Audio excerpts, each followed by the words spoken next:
Alrighty.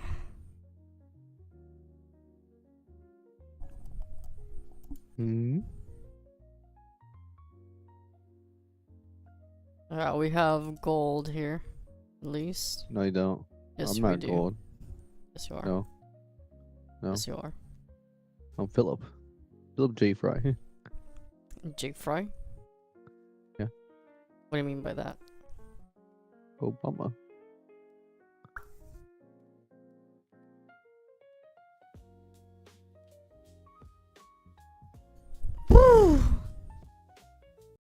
I forgot where I think we left off at, I know it was Exodus. Yeah. I know it was Exodus, but I forgot which. I think it was at chapter 9. Let me look up on the last Bible study.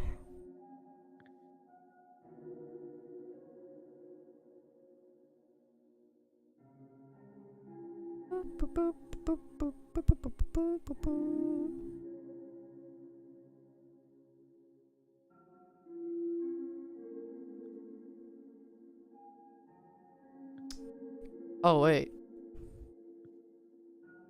I made a mistake. What's wrong, Daddy? Yeah, I made a mistake here. How's it going, Chigama? How's it going, Frost? Yeah, let Since Anna won't me. say hi to you, I'll say hi. Yeah, I know. Hi, Chigama and Frost. I made a mistake here on the. I forgot to put stuff here at. Or indication and thumbnail. Oh, I don't have that thumbnail with me. Yeah, fuck with this Shit. company.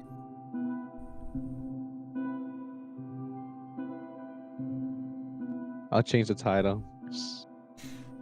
No, it's just a couple stuff that I need to fix. Cause I forgot to put up the stream that I was supposed to be. The stream you're supposed to be. Yeah. Thank you, Frost. You know what? I appreciate that. Thank you for acknowledging me. You know, no one else did, but I appreciate it.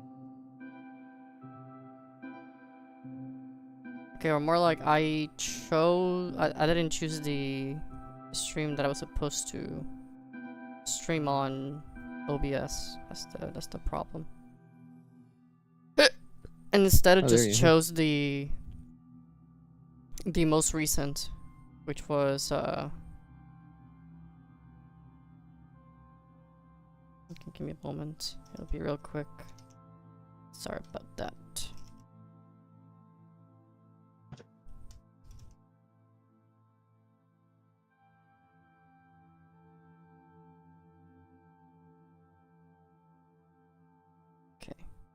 Let me change. Okay, it's supposed to be Bible study. Okay, wait, Holy Bible study.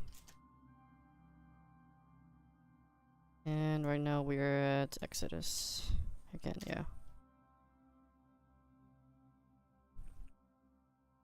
Did you change it in Twitch or? Oh no, I thought you were gonna do that because you said like not to. No, okay, don't worry. Yeah, I'm sorry for those that were expecting like Limbus. Is not Limbus. It's supposed to be Bible study. Fuck Limbus.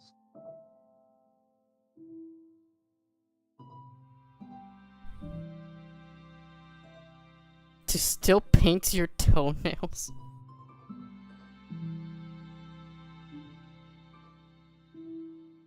Damn it. What are you asking? Can you do a better job?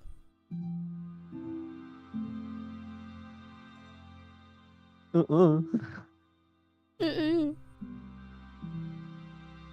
it change? Okay, yeah, it changed. Yeah, sorry about that. I did laugh it off.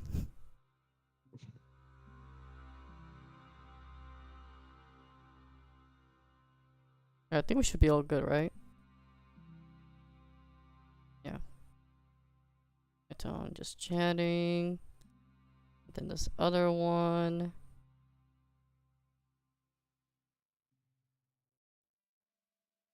Yeah, that's my bad.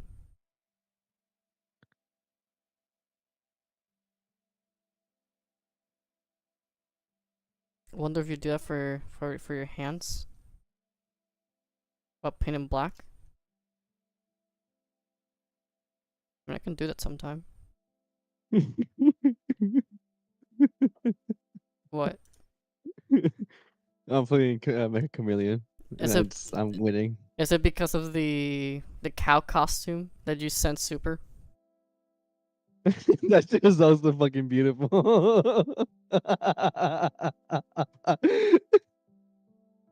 Oh my god.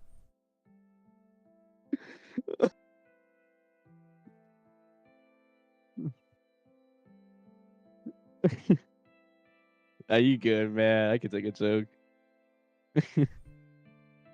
Wow, what he say that was so mean? He called me let's see, fuck you laughing at pussy boy. So, you know, it's not really offensive at all. That's all he said. Yeah, it's like that. I mean, I think that's funny. Alright, let me see where did I left off last time. Before I close the Bible. The Bible. This is the Bible. You question the words of the mighty Jimmy? Okay, yeah, so it was chapter 9. Alright, so it was chapter 9. Alright.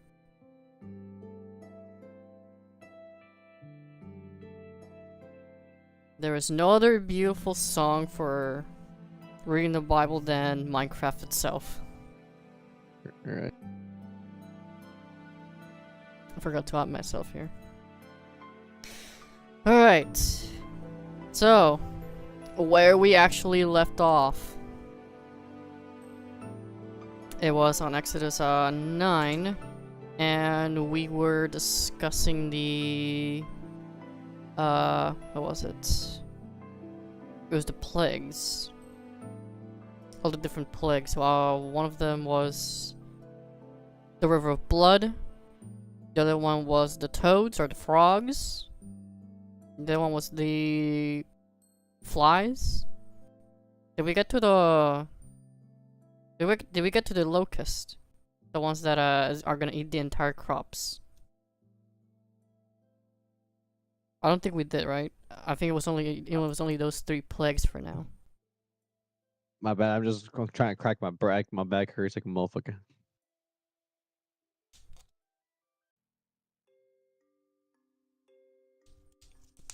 Yeah. My right ear's ringing. Ringing? Ringing. Like a ring, like You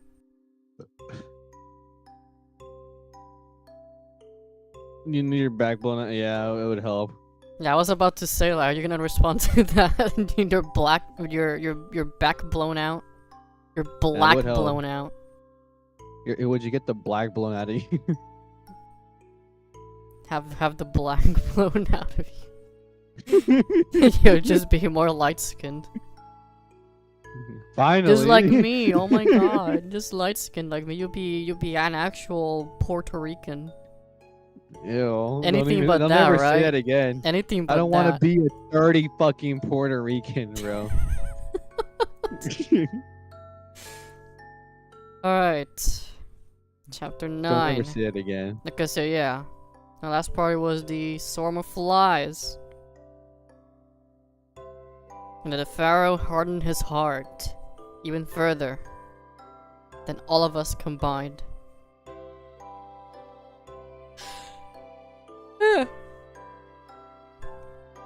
Say it again for a clip. Half his black blown out, so so that he can be more light skinned this time. Oh no, wait, if he actually has his black blown out, then he will be completely white. He would be like an actual Italian. I have rights. You would have actual rights. You would be able to have credit from your bank. Actual credit. Unlike you have right now. I probably have better credit than you, if anything. That's crazy. Fuck no. Yeah. You're in debt. You're Constantly in debt. I'm at 740 credit until you die. Ain't no way. Yeah.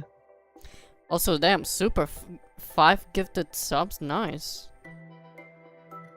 Thanks, Please dub your I'm not dubbing hentai or doujinshi. Do it. Should I actually? Do it, pussy. Do it, pussy boy. What? So I'm supposed to do the moans and everything and all the stuff like that. Oh wait, no. First, yeah. Do the moans and everything.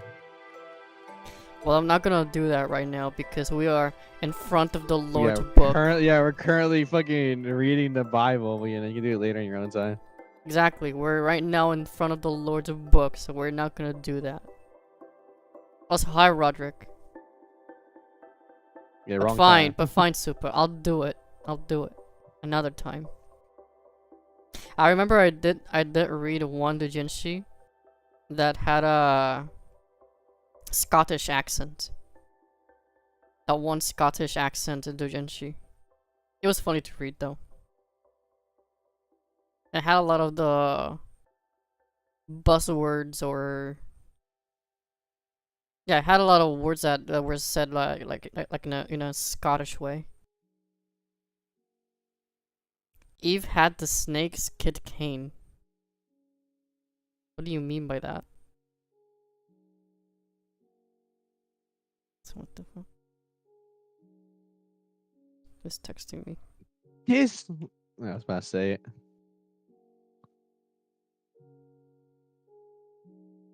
Slow down there, Gold. Can't say that.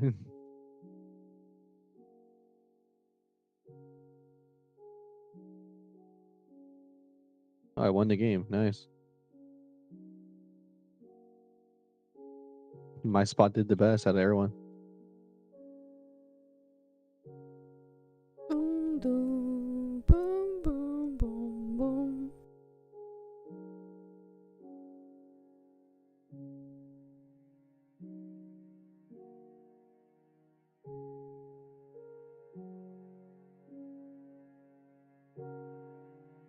Alright, sorry, give me a moment.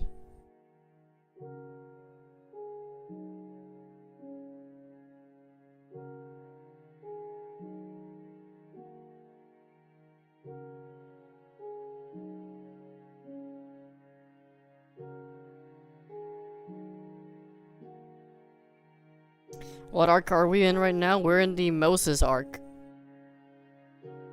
We are right after Plagues. we're at the swarm of flies plague. Alright, so chapter 9. And then the Lord said unto Moses, Go unto Pharaoh, and tell him, Thus saith the Lord God of the Hebrews, Let my people go, that they may serve me. For if thou refuse to let them go, and wilt hold them still, behold, the hand of the Lord is upon thy cattle which is in the field, upon the horses, upon the asses, upon the camels, upon the oxen, and the sheep. There shall be grievous murrain. And the Lord shall sever between the cattle of Israel and the cattle of Egypt, and there shall nothing die. All that is children's. All that is the children's of Israel. Wait, what do you mean? Who the fuck said snoo in chat? The fruit was okay. No. Fruit was snoo. What are you talking about? Oh, first he said Abraham pimped his wife, and then he said fruits was intercourse.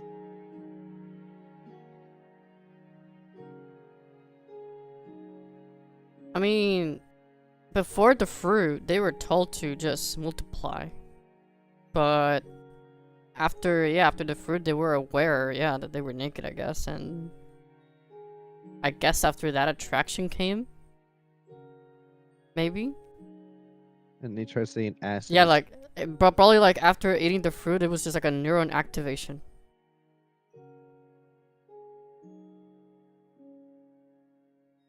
I can see it. Okay.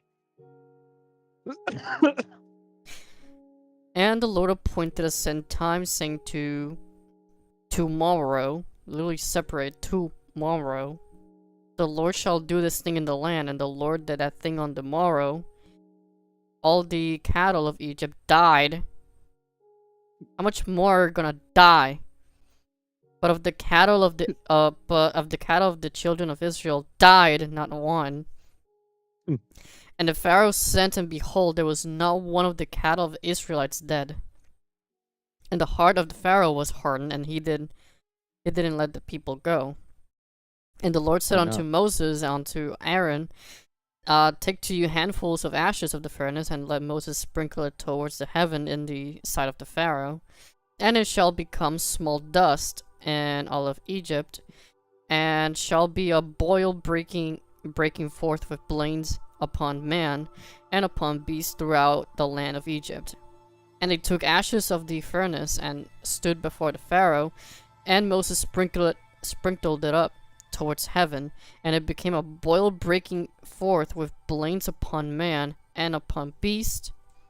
The magicians could not stand before Moses because of the boils.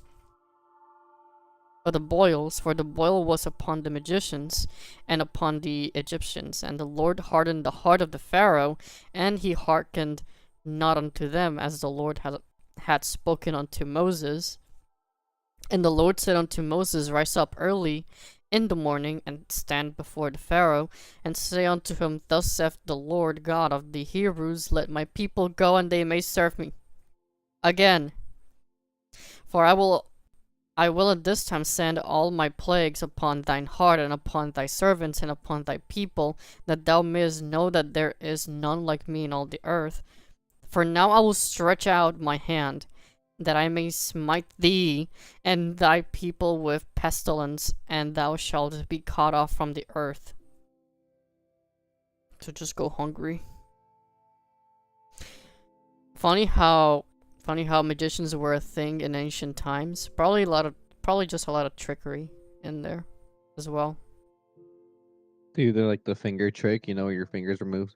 Probably. Maybe. Whoa. Cain was a snake's son, so Adam loved Abel more because he knew Abel was his. No. That's not how it works, Roderick. What are you talking about? What do you mean Cain? What do you mean Cain was the snake's son? What do you mean by that? The snake or Satan did not shoot into Eve. What are you talking about?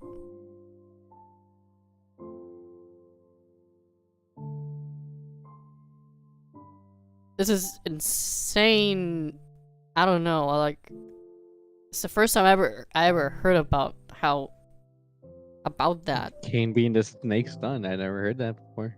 I have no idea, Vitris. But it is obvious that Cain was just jealous. It was all about envy. How it can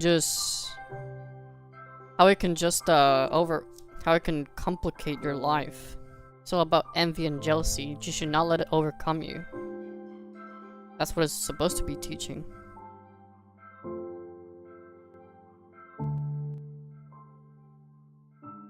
We can debate on whether we can debate whether to take the Bible quite actually literally and everything, or we can just take it as stories in which they not only teach most likely teach history, probably some laws, probably morality, probably also poetry and what else?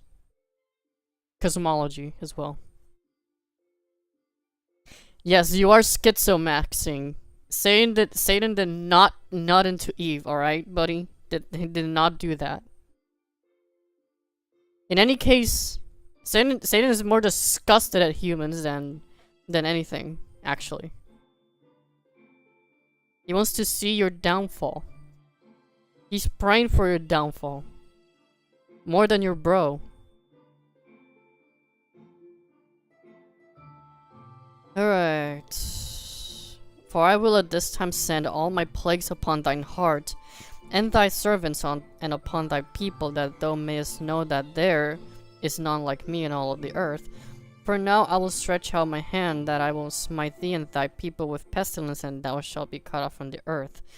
And in very deed for this cause have I raised thee up to shew in thee my power, and that my name may be declared throughout all the earth. Oh, yeah, wait a minute. Here we go.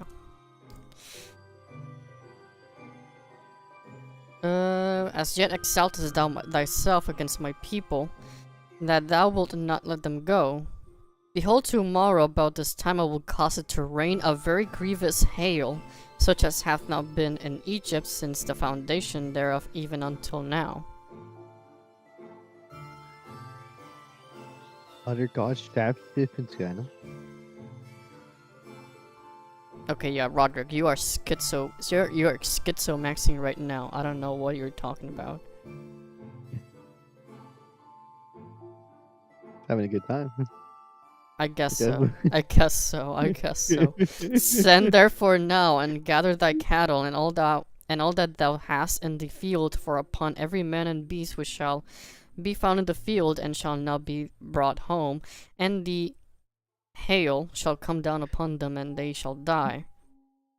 He that feared the word of the Lord among the servants of the Pharaoh made the servants and his cattle flee into the houses, and he that regarded not the word of God, of the Lord, left his servants and his cattle in the field. The Lord said unto Moses, Stretch forth thine hand towards heaven, that there may be hail in all the land of Egypt, upon man and upon beast and upon every herb of the field, throughout the land of Egypt. And Moses stretched forth his rod toward heaven, and the Lord sent a thunder and hail, and the fire ran along upon the ground, and the Lord rained hail upon the land of Egypt. So there was hail, fire, and fire mingled with the hail, very grievous, and such as there was none like it in all of the land of Egypt since it became a nation. And the hail smote throughout all the land of Egypt, and all that was in the field, both man and beast. And the hail smote every herb of the field, and brake every tree of the field. Only in the land of Goshen, where the children of Israel were, was there no hail. And the Pharaoh sent and called for Moses and Aaron, and said unto them, I have sinned this time. The Lord is righteous, and I and my people are wicked. Entreat the Lord, for it is enough that there be no more mighty thunderings and hail, and I will let you go, and it shall stay no longer. Wait, what? Wait, hasn't killed all the firstborns yet, and he's letting them go?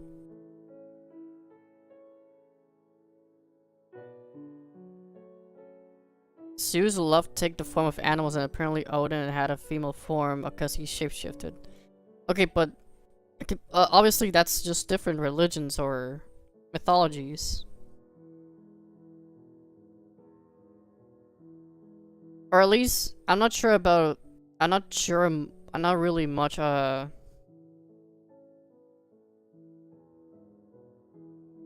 not really knowledgeable in or up to date with Egyptian mythology though, so. I know that Horus probably has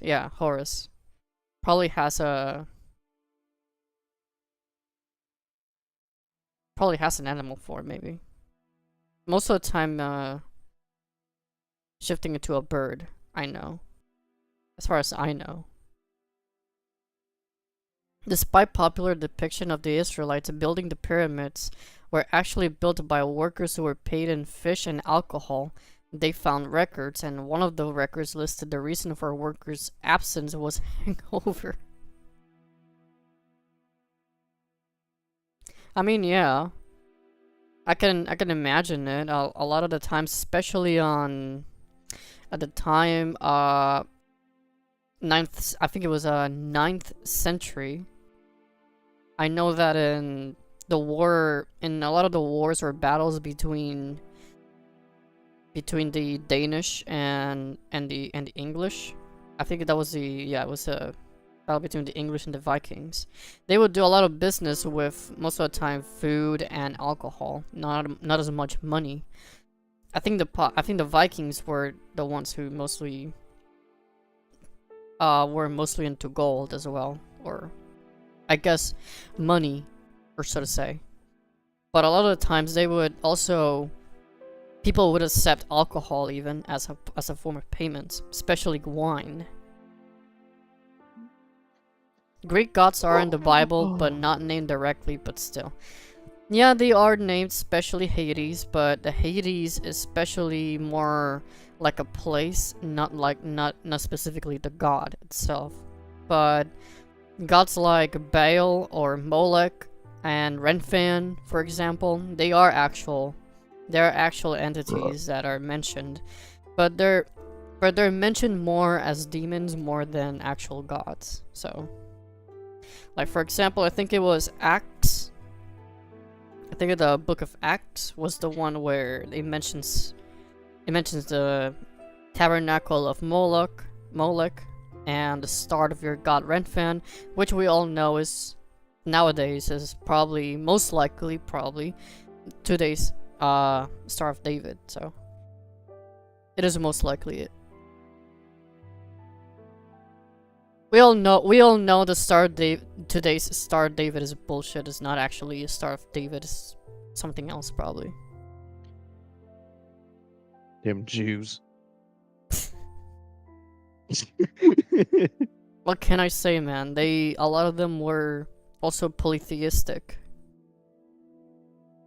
Especially when they moved to Canaan.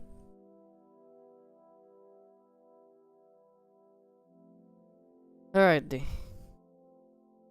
And Moses said unto him, As soon as I am gone out of the city, I will spread abroad my hands unto the Lord, and the thunder shall cease. Neither shall there be any more hail, that thou mayest know how that the earth is the Lord's. But as for thee and thy servants, I know that ye will not yet fear the Lord God. And the flax and the barley was smitten, for the barley was in the ear, and the flax was bold. But the wheat and the rice and the rye were not smitten, for they were not grown up. And Moses went out of the city from the Pharaoh, and spread abroad his hands unto the Lord, and the thunders and hail ceased, and the rain was not poured upon death. And when the Pharaoh saw that the rain and the hail and the thunders were ceased, he sinned yet more, and hardened his heart, he and his servants. And the heart of the Pharaoh was hardened, neither would he let the children of Israel go, as the Lord had spoken by Moses. Anna, if your channel gets taken down for talking about Jews, just know that you're my favorite VTuber. Amen. Her channel won't get taken down. She's gonna straight up like disappear, and that's it. We will never hear from her again. I'm not talking about all of them, all right? But it's just some of them. Some of them are actually in favor of the evil parts of what the Bible is talking about, probably. Most Those likely. are the ones you gotta be worried about. Yeah, exactly. Those are the ones you have to be worried about. And that's the ones you're talking about. Exactly. Those are the ones that I'm talking about. I'm talking about the evil ones, not the ones that are actually, you know, actual decent people, you know. Even if they probably sometimes act like smartasses, but hey, they're not evil. We're talking about the evil ones. I got my eyes on them. Yeah, then freaking Big Yahoo is gonna just strike me down like with the largest non-nuclear bomb probably again. I'm probably the most at risk here, if anything. Nah, you're fine, honestly. I'm in the United States, and I'm in the fucking military, man. I'm cooked, if you know. I mean, not that much, honestly. It's to ship me off to somewhere in the Middle East. They go bye-bye. Just deploy already onto a ship, and then you'll be fine. They'll never find you. It's not like you just choose to deploy. They put me where they want me. Our greatest ally strikes again. Exactly. $30 billion more for him. Alright, chapter 10. And the Lord said unto Moses, Go unto the Pharaoh, for I have hardened his heart and the heart of his servants, that I might shew these my signs before him, and that thou mayest tell in the in the ears of thy son, and of thy son's son, what things I have wrought in Egypt, and my signs which I have done among them, that ye may know how I am the Lord. And Moses and Aaron came in unto Pharaoh, and said unto him, Thus saith Lord God of the Hebrews, How long wilt thou refuse to humble thyself before me? Let my people go, and that they may serve me. Else if thou refuse to let my people go, behold, tomorrow will I bring the locusts into thy coast. Here we go, the locusts, finally. And they shall cover the face of the earth, that one cannot be able to see the earth, and they shall eat the residue of that which is escaped, which remaineth unto you from the hail, and shall eat every tree which groweth for you out of the field. And they shall fill thy houses, and the houses of all thy servants, and the houses of all the Egyptians, which neither thy fathers nor thy fathers' fathers have seen since the day that they were upon the earth, unto this day. And he returned himself, and went out from the Pharaoh. The Pharaoh's servants said unto him, How long shall this man be a snare unto us? Let the men go, that they may serve the Lord their God. Knowest thou not yet that Egypt is destroyed? Hello, PDB. How you doing, buddy? And Moses and Aaron were brought again unto the Pharaoh, and he said unto them, Go serve the Lord your God, but who are they that they shall go? And Moses said, "We will go with our young and with our old, with our sons and with our daughters, flocks and our herds will we go. For we must hold a feast unto the Lord." And he said unto them, "Let the Lord be so with you, as I will let you go, and your little ones look to it. For evil is before you. Not so go now, ye that are men, and serve the Lord, for that ye did desire." And they were driven out from Pharaoh's presence. And the Lord said unto Moses, "Stretch out thine hand over the land of Egypt for the locusts, that they may come upon the land of Egypt, and eat every herb of the land, even all that the hail hath left." And Moses stretched forth his rod over the land of Egypt, and the Lord brought an east wind upon the land all that day, and all that night. And when it was morning, the east wind brought the locusts, and the locusts went up all over the land of Egypt, and rested in all the coasts of Egypt. Very grievous were they. Before them there were no such locusts, as they, neither after them shall be such. For they covered in the face of the whole earth, so that the land was darkened, and they did eat every herb of the land, and all the fruit of the trees which the hail had left. And there remained not any green thing in the trees, or in the herbs of the field, through all the land of Egypt. Then the Pharaoh called for Moses and Aaron in haste, and he said, "I have sinned against the Lord your God, and against you. Now therefore forgive, I pray thee, my sin, only this once, and entreat the Lord your God, that he may take away from me this death only." Then he went out from the Pharaoh, and entreated the Lord. The Lord turned a mighty strong west wind, in which took away the locusts, and cast them into the Red Sea. There remained not one locust in all the coasts of Egypt. But the Lord hardened the Pharaoh's heart, so that he would not let the children of Israel go. And the Lord said unto Moses, "Stretch out thine hand toward heaven, that there may be darkness over the land, and even darkness which may be felt." Most likely you say probably a solar eclipse here then. Maybe. Just a maybe. Why do you say that, Gold? What do you mean, thank you, Vitreous? Oh, because you said I'm very sorry. I hope you have fun dying for Israel military doge. Oh. Damn. Sometimes I feel bad that you're probably gonna get struck by them. Or they're probably just gonna kick you out, like, "Okay, buddy, you're saying too much." That's fine. If you can kick me out, that's good, man. I just don't want to disappear. That is true. You don't want to be disappearing onto Guantanamo Bay or something. Yeah, no, I'm okay with fucking, getting kicked out. I don't want to just like vanish off the fucking face of the earth, you know? Hey, kick this guy out of here. And Moses stretched forth his hand toward heaven, and there was a thick darkness in all the land of Egypt for 3 days. They saw not one another, neither rose any from his place for 3 days. But all the children of Israel had light in their dwellings.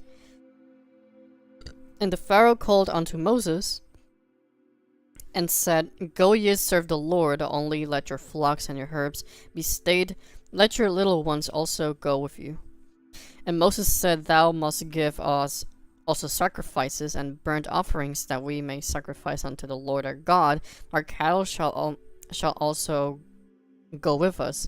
There shall not a hoof be left behind, for thereof must we take to serve the Lord our God, and we know not while we must serve the Lord until we come thither." But the Lord hardened the Pharaoh's heart, and he would not let them go. And the Pharaoh said unto him, "Get thee from me, take heed to thyself, see my face no more, for in that day thou seest my face, thou shalt die." And Moses said, "Thou hast spoken well, I will see thy face again no more." You're gonna get drafted first thing. I hope you do, buddy. Okay, copy. I'm not sure which verse is that or which chapter, but Wait, what? I guess we'll be reading that part probably in the New Testament. What the fuck? Yeah, the one where it says, "Then Jesus came, they all came." Not in that way, you buddy. No, buddy, stop thinking like that. Who's I was thinking like that? I don't know, you became silent. I'm eating, motherfucker. How am I supposed to know? Well, you're not. Alright, chapter 11.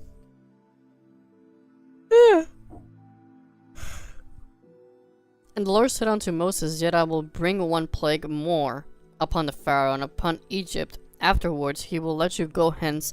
When he shall let you go, he shall surely thrust you out hence altogether. Here we go. All the firstborns. Speak now in the ears of the people, and let every man borrow of his neighbor, and every woman of her neighbor, jewels of silver and jewels of gold. And the Lord gave the people favor in the sight of the Egyptians. Moreover, the man Moses was very great in the land of Egypt, in the sight of the Pharaoh's servants, and in the sight of the people. And Moses said, Thus saith the Lord about midnight, Will I go out in the midst of Egypt? All the firstborns in the land of Egypt shall die, from the firstborn of the Pharaoh that sitteth upon his throne, even unto the firstborn of the maidservant that is behind the mill, and all the firstborns of beasts. And then there shall be a great cry throughout all the land, such as there was none like it. None shall be like it any more, but against any of the children of Israel shall not a dog move his tongue against a man or beast, that ye may know how that the Lord doth put a difference between the Egyptians and Israel. And all these thy servants shall come down unto me, and bow down on themselves unto me, saying, Get thee out, and all the people that follow thee. And after that I will go out. And he went out from the Pharaoh in a great anger. The Lord said unto Moses, The Pharaoh shall not hearken unto you, that my wonders may be multiplied in the land of Egypt. And Moses and Aaron did all these wonders before the Pharaoh. The Lord hardened the Pharaoh's heart, and so that he would not let the children of Israel go out of his hand. And the Lord spake unto Moses and Aaron in the land of Egypt, saying, This month shall be unto you the beginning of months, and it shall be the first month of the year to you.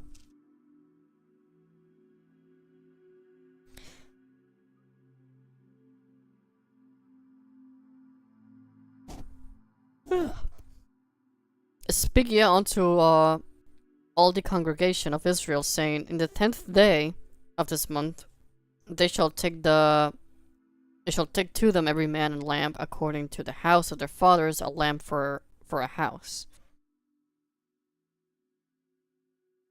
And if the household be too little for the lamb, let him and his neighbor next unto this house take it according to the number of the souls, every man according to his eating shall make your account for the lamb. Your lamb shall be without blemish. A male of the first year, ye shall take it out from the sheep or from the goats. And they shall keep it up until the 14th day of the same month, and the whole assembly of the congregation of Israel shall kill it in the evening. And they shall take of the blood and strike it on the two sides posts, and on the upper doorposts of the houses, wherein they shall eat it.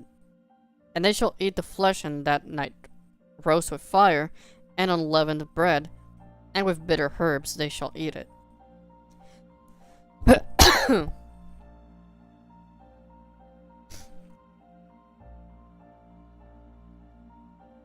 That I feel my throat quickly becoming dry.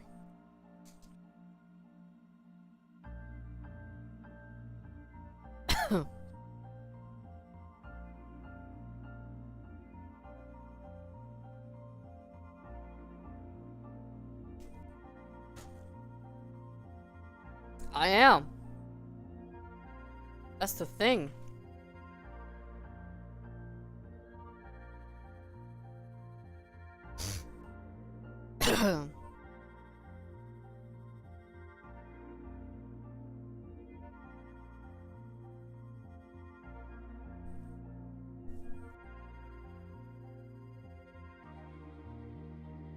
Alright.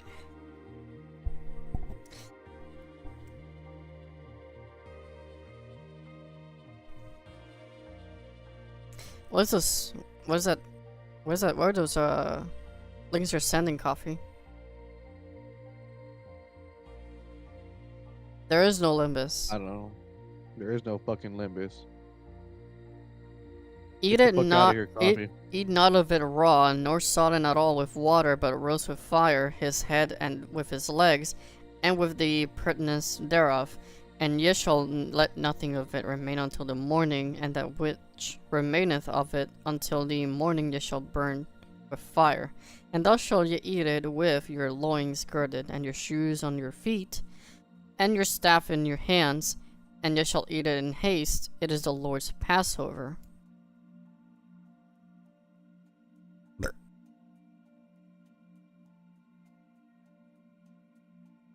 Okay, but what are those? I'm not sure what they're supposed to be. Why are you sending memes here, dude? Stop sending links, man.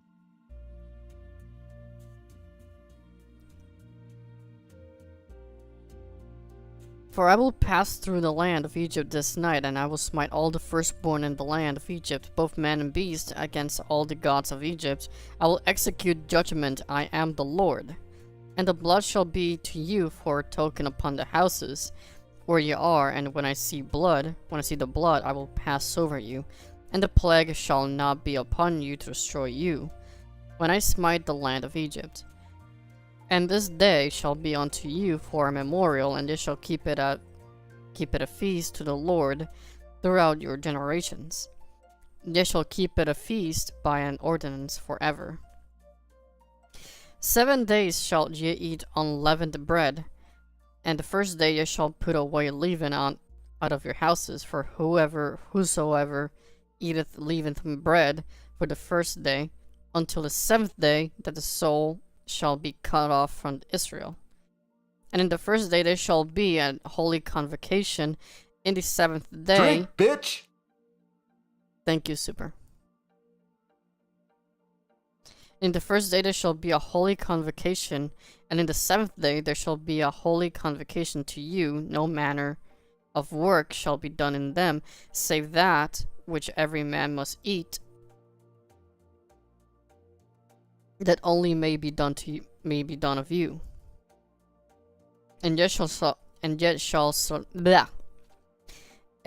observe the feast of unleavened bread, for in this selfsame day have I brought your armies out of the land of Egypt. Therefore shall ye observe this day in your generations by an ordinance forever. In the first month of the 14th day of the month at even, ye shall eat unleavened bread until the 21st day of the month at 7.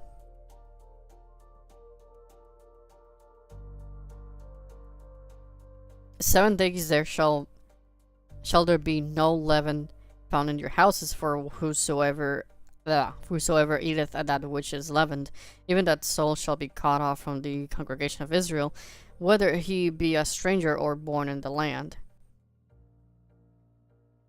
Ye shall eat nothing leavened. In all of your habitations shall ye eat unleavened bread. Then Moses called for all the elders of Israel, said unto them, Draw out, take you lamb according to your families, and kill the Passover. And ye shall take a bunch of hyssop, and dip it in the blood that is in the basin, and strike the lintel and the 2 side posts with the blood that is in the basin. And none of you shall go out at the door of his house until the morning. For the Lord will pass through to smite the Egyptians, and when he seeth the blood upon the lintel and unto the side posts, the Lord will pass over the door, and will not suffer the destroyer come in unto your houses to smite you. And they shall observe this thing for an ordinance to thee and to thy sons forever. And it shall come to pass, when ye shall come to the land which the Lord will give you, according as he hath promised, that ye shall keep the service. And it shall come to pass, when your children shall say unto you, What mean ye by this service? That ye shall say, It is the sacrifice of the Lord's Passover, who passed over the houses of the children of Israel in Egypt, when he smote the Egyptians, and delivered our houses, and the people bowed the head and worshipped. And the children of Israel went away, and did as the Lord had commanded. Moses and Aaron, so did they.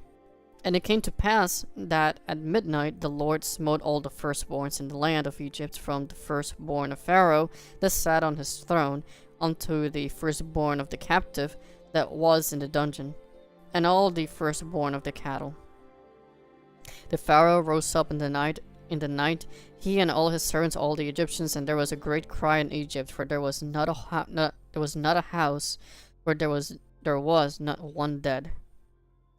And he called for Moses and Aaron by night, and said, Rise up and get you forth from among my people, both ye and your children of Israel, and go serve the Lord as ye have said. Also take your flocks and your herds, and ye have said, Be gone and bless me also. Oof.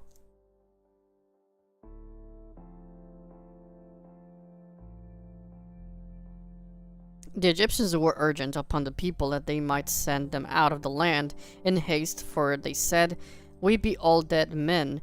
And all the people took their dough before it was leavened. Their kneading throws,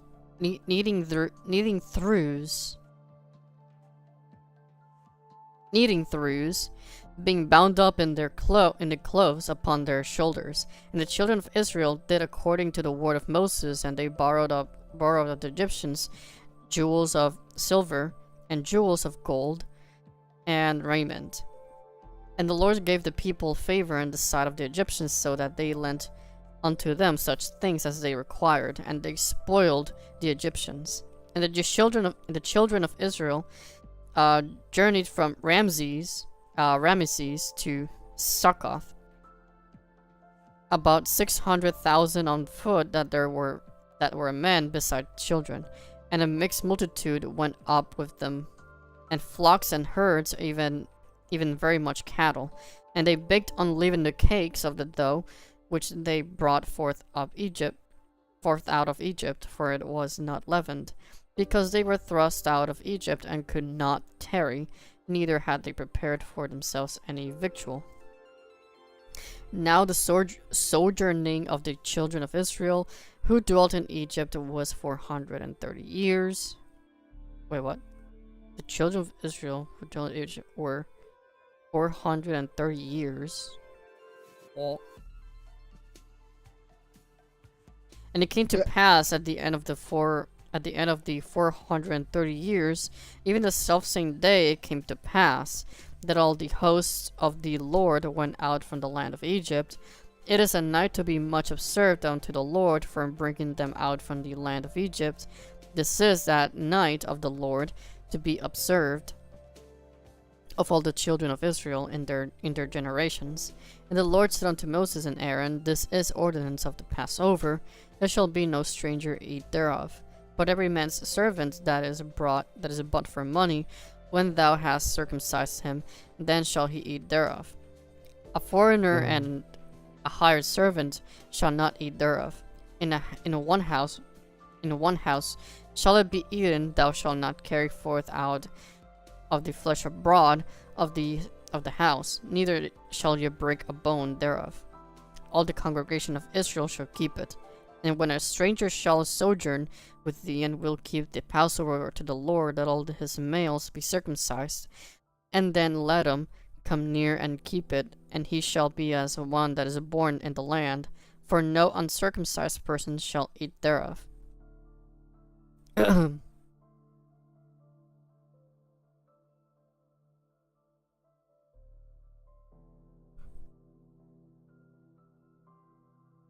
One law shall be to him that is homeborn, and unto the stranger that sojourneth among you. Thou did all the children of Israel as the Lord commanded Moses, and Aaron so did they. And it came to pass the selfsame day that the Lord did bring the children of Israel out of the land of Egypt by their armies. Alright. All firstborns dead of that time. What is that hamster? Why you changed to hamster? Gold. Gold. It means I'm muted, motherfucker. Hamster. Hamster means muted. Of course it does.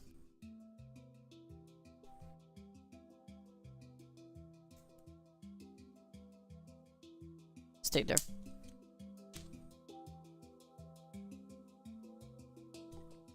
Ugh. Cold water.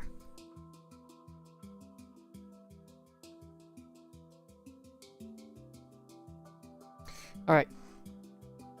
I want to make a small review or summary of what we have learned, at least. Let me check. Firstly, on Genesis.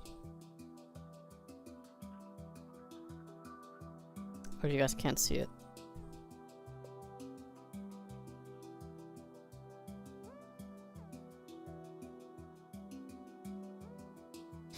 Alright, in this part. Okay.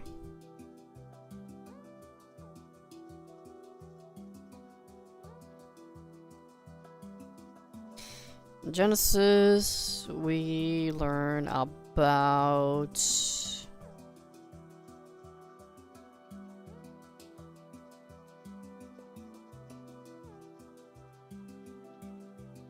cosmology. We're also possibly also evolution through different species.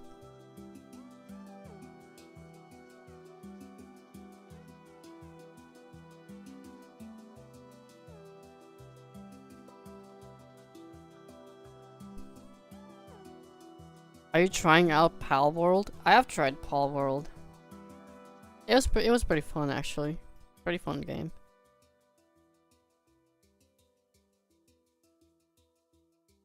What else did we learn in Genesis? Oh, the full release. I have not tried it yet.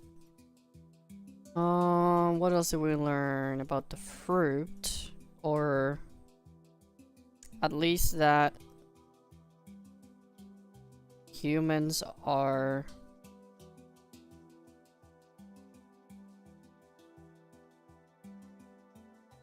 dust, or I guess in this case, stardust.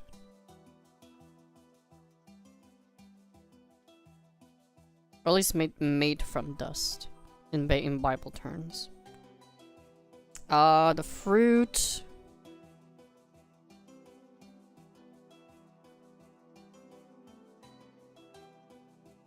Fruit of life. Being not immortality. Being eternity.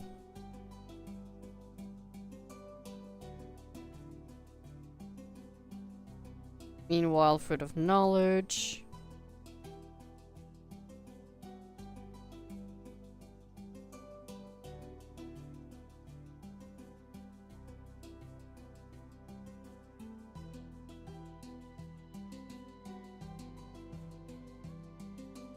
Being morality.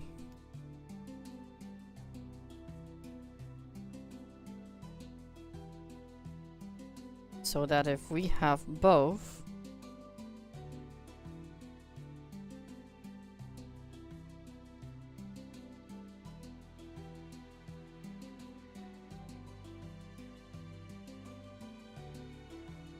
become like God in terms of like as in like knowing, probably living forever, but I don't think we will have the same abilities that he has. What else?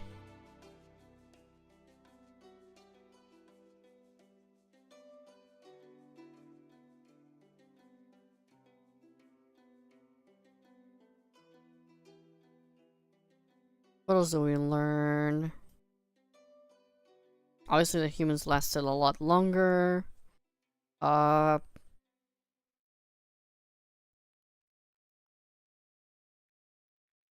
the king kills Abel.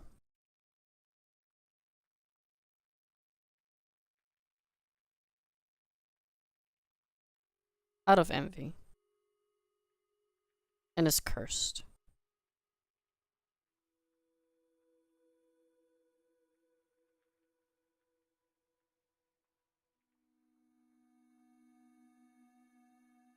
I'm not sure where... Oh yeah.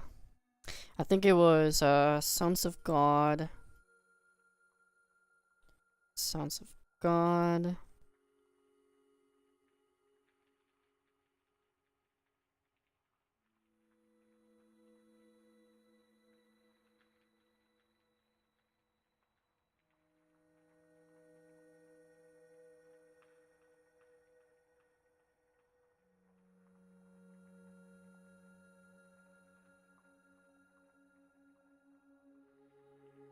Sons of God, made with female humans.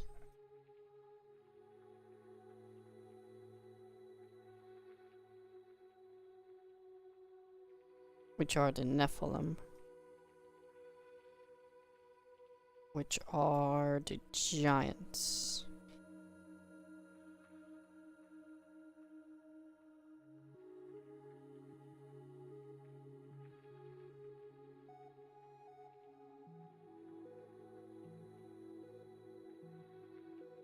World is wicked. Is it time to slay sinners again? Noah's chosen for...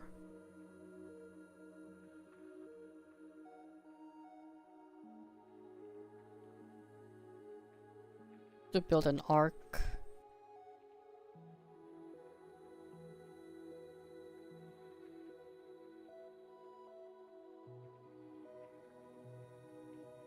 So God floods the earth.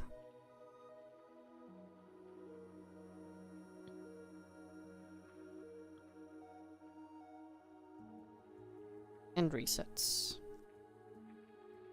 And resets through Noah. And from what I know as well, and there a couple thousand years also have passed after this, because Adam was around 900 years.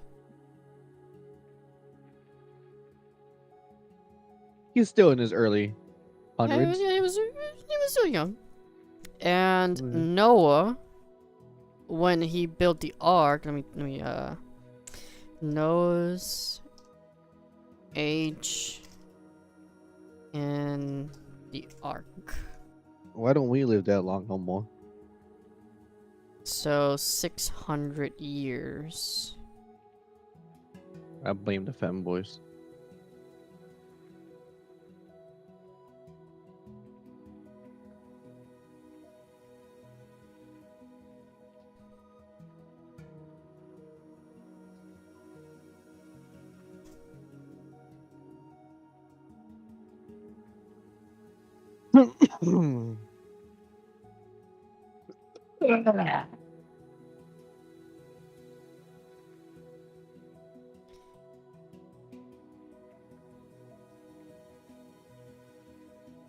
Okay, so Noah would be the 10th generation descendant of Adam.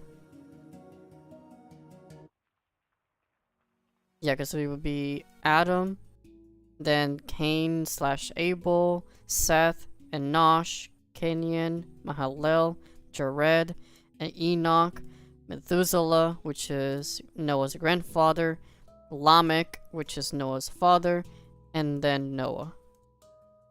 Okay, so a long time has passed here. obviously. So we can then say Noah's age, when he built the ark, was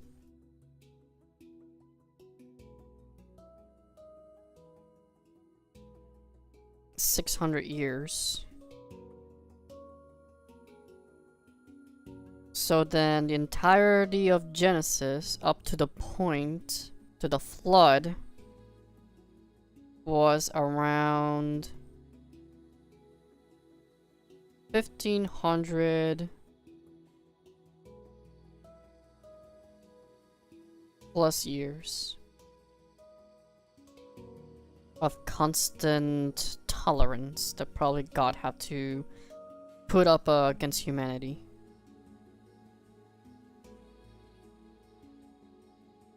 $1,530 which is weird as well, because I mean, there's really nothing much that they tell us much more about Genesis, or at least in those times, unless we get into reading the Book of Enoch. But even though at the same time that book is and it's an apocryphal. But they also say that, in the Book of Jude, I think it is. Was it Jude?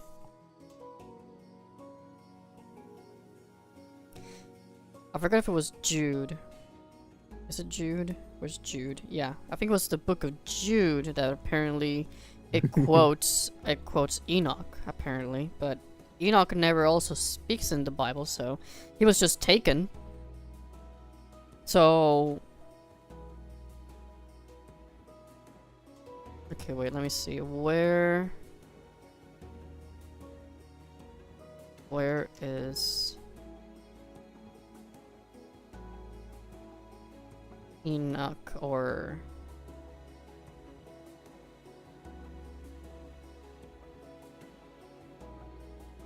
yeah, in Jude 1:14 apparently.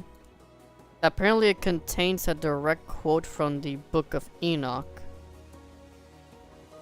But I'm not sure which one is that. Let me check.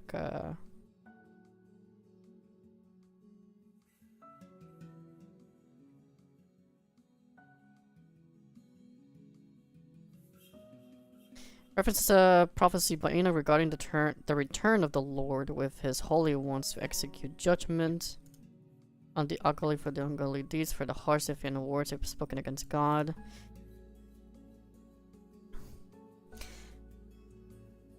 Because the Bible references another author does not make them a part of the biblical canon. The Apostle Paul mentioned Greek posts, yet their works are not biblical. Thank you, Vitres.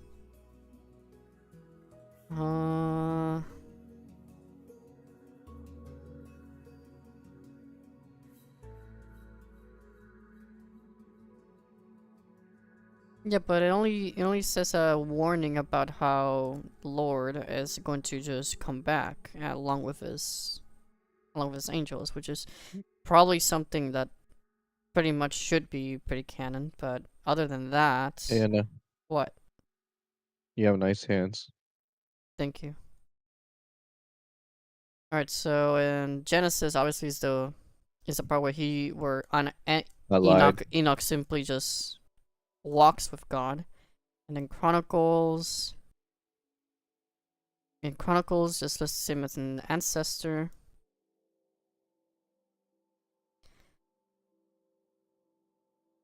In Luke, just places Enoch in directly to his lineage.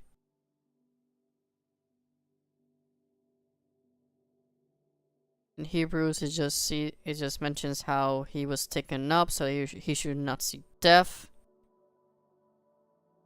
And in Jude, it just references the Book of Enoch, but I guess it's not something big.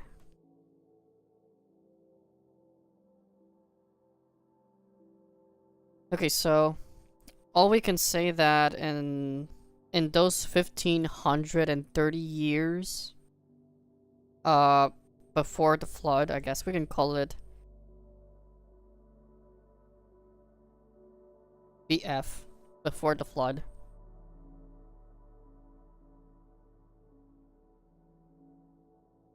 What else happened in the Old in Genesis? After Noah. Oh yeah, it was Abraham or Abram.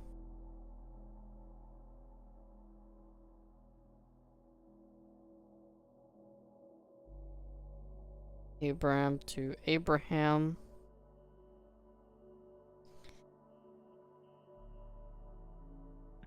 Abraham, then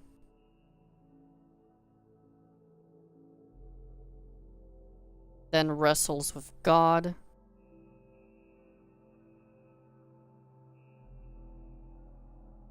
And then after that, it was the story of Isaac. Yeah, story of Isaac. Wait, I forgot. What was the story of Isaac about?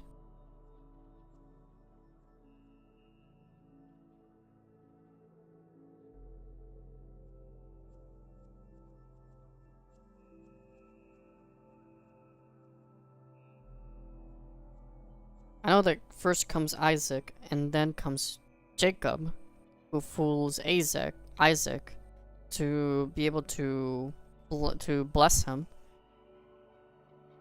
Even though God told Isaac that he should bless Jacob.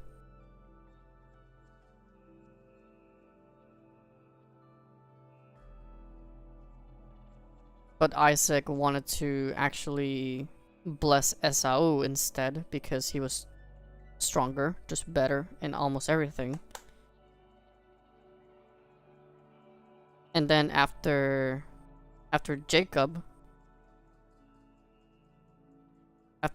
is blessed, he was renamed to Israel. After being blessed, and then after he was blessed and renamed to Israel, Esau was mad. He wanted to kill him. Then years passed. They see each other, and he's like, and then they're both like, "Hey, a long time no see, bro." That's probably the best summary I can give there. And then comes the story of Joseph. Joseph is favored by Israel. Is been giving a cloth or some kind of cloth, a colorful cloth, and then all the brothers were jealous. They sell him or put him in a pit, and then they sell him to the Egyptians. Then Joseph was entrusted by Potiphar. I think he was his name, Potiphar. And then he was assigned as a servant. Then Potiphar's wife tried to seduce him. Joseph tried to run away. And then... Did you talk about Christophany? What the frick is Christophany? I need to search about that then. Christophany. Where's Christophany? Pre-incarnate manifestation or appearance of Jesus Christ in the Old Testament. Oh, that he is mentioned in the Old Testament. Yeah, he is mentioned, or at least hinted at least in some way. Like on the part where God was saying that Adam and Eve will be like us. Like he was probably talking to the Trinity, which was obviously the Father, Son, and the Holy Spirit. Most likely he's one of the ones that have been talked to there. And he is also described as the angel of the Lord in Exodus, which appears as the burning bush,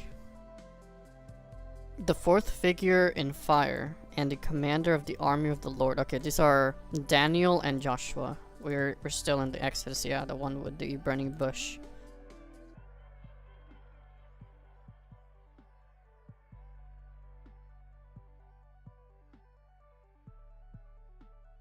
But for a lot of people, they do a lot of comparisons and, or like, I guess they try to compare a lot of things that happen in the New Testament towards the Old Testament, trying to combine these different symbolisms into Christ's crucifixion.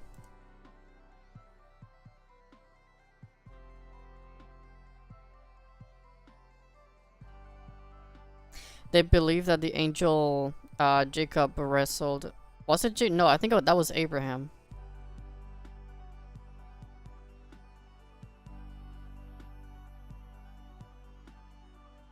Who was the one that wrestled with God? I think that was Abraham, right? It was Jacob?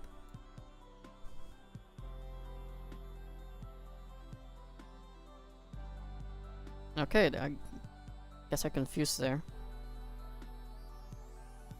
But wait, wasn't Abraham...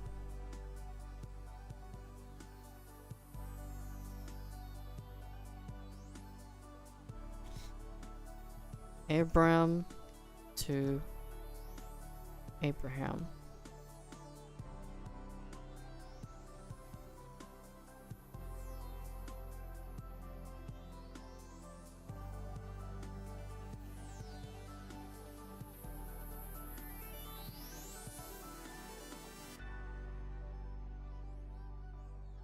Abram and Abraham.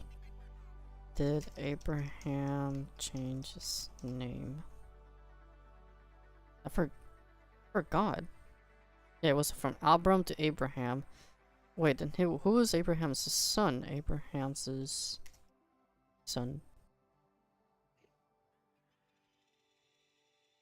Ishmael and Isaac. Yeah. It was Isaac. And from Isaac, it was Jacob.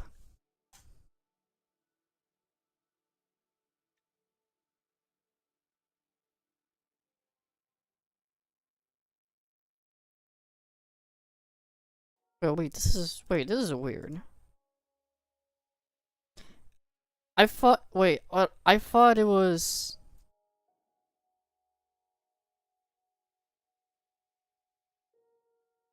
I thought it was Abraham that wrestled with the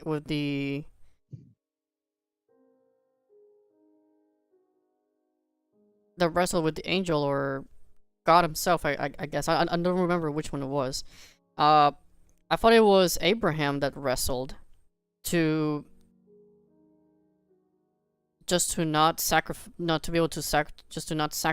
his own son.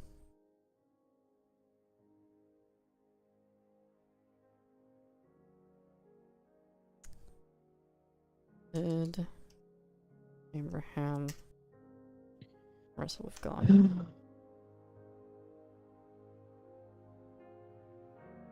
It was Jacob?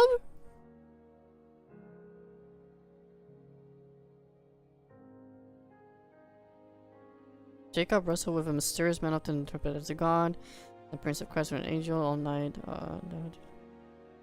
God dislocated Jacob's hip. Did he get renamed or something? I don't remember. I swear I thought it was Abraham.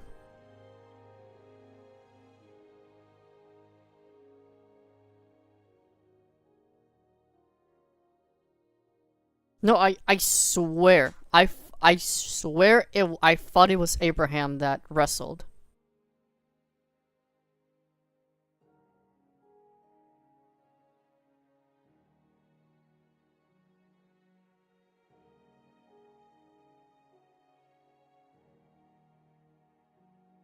No, because there was a reason for it.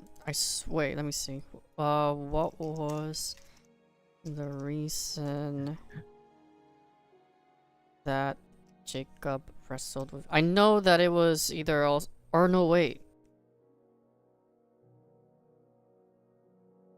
It was to be worthy, right? It was to be worthy of a blessing. Wrestled with God to surrender his lifetime of self-reliance and received God's blessing.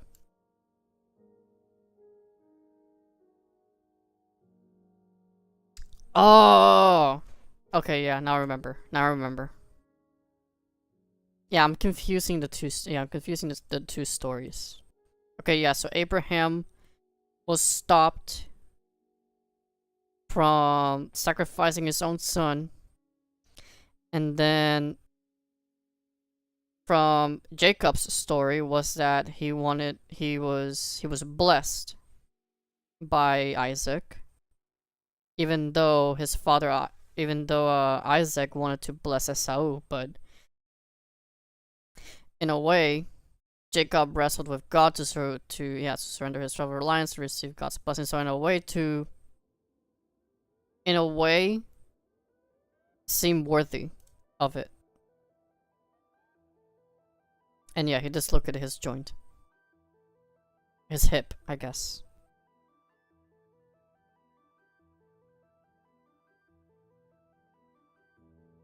And yes, I know, Vitris. Do not let me continue reading it alone.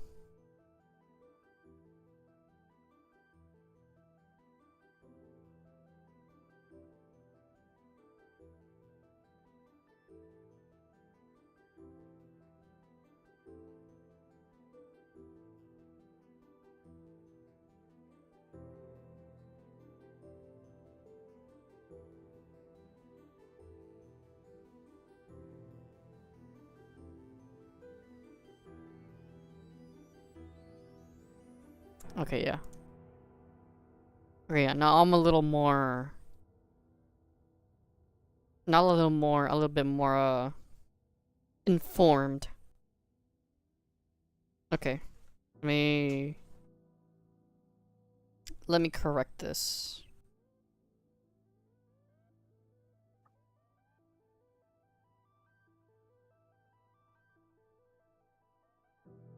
Almost sacrifices Isaac.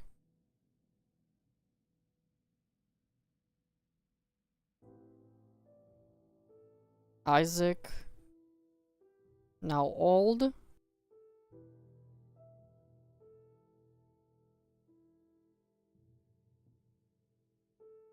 wanted to bless Esau. But God wanted Jacob.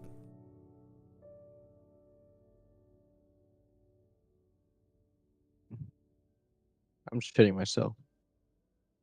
Alright, I think we're up to date. Alright, let's begin chapter 13. How much we got left on the... I don't think we have much left on Exodus.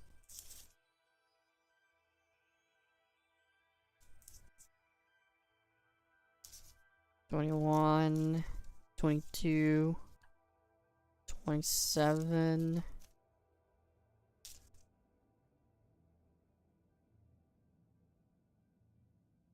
$29. That's a lot. Oh, Exodus is pretty long.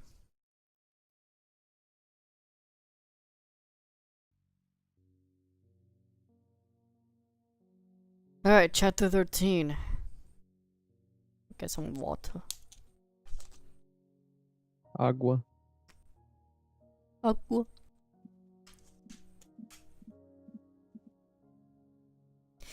Alright.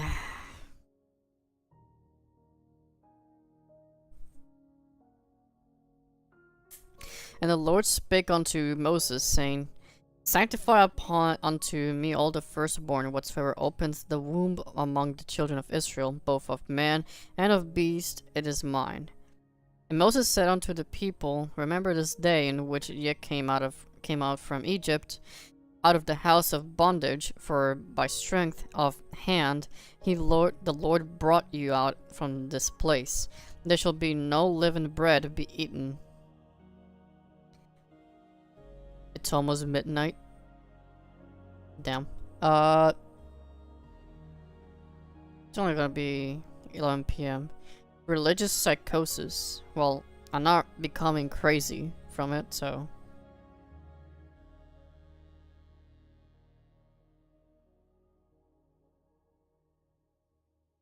out of the house of bondage, for by strength of hand of the Lord brought you out of this place. There shall be no leavened bread to be eaten. This day came ye out of in the month Abib. And it shall be when the Lord shall bring thee into the land of the Canaanites and the Hittites and the Amorites and the Hivites and Jebusites, which be swear unto thy fathers to give thee a land flowing with milk and honey, that thou shalt keep the service in this month. 7 days thou shalt eat unleavened bread, and in the 7th day shall be a feast to the Lord. Unleavened bread shall be eaten 7 days, and there shall no leavened bread be seen with thee, neither shall there be leaven seen with thee in all thy quarters. And thou shalt shew thy son in that day, saying, This is done because of that which the Lord did unto me when I came forth out of Egypt. And it shall be for a sign unto thee upon thine hand, and for a memorial between thine eyes, that the Lord's law may be in thy mouth. For with a strong hand hath the Lord brought thee out of Egypt. And thou shalt therefore keep this ordinance in a season from year to year. And it shall be when the Lord shall bring thee into the land of the Canaanites, as he sware unto thee and unto thy fathers, that it shall give thee, that thou shalt set apart unto the Lord. Arnold the openeth the matrix,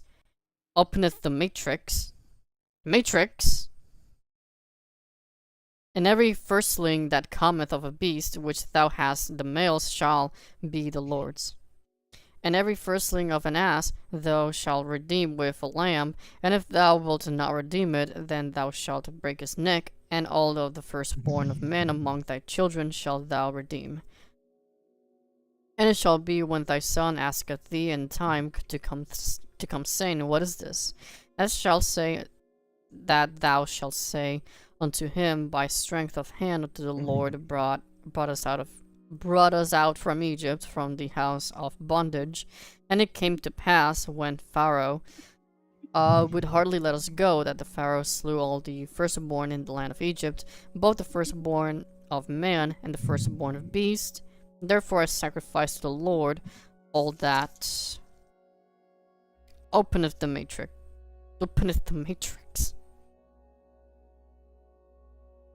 The matrix means the womb.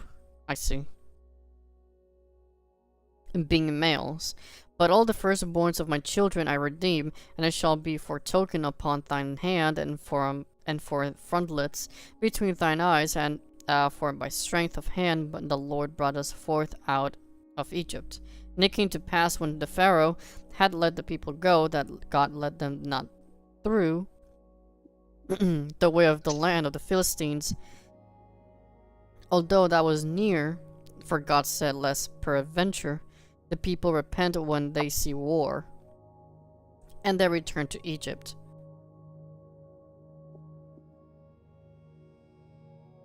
But God led the people about through the way of the wilderness of the Red Sea, and the children of Israel went up harnessed out of the hand of Egypt. And Moses took the bones of Joseph with him.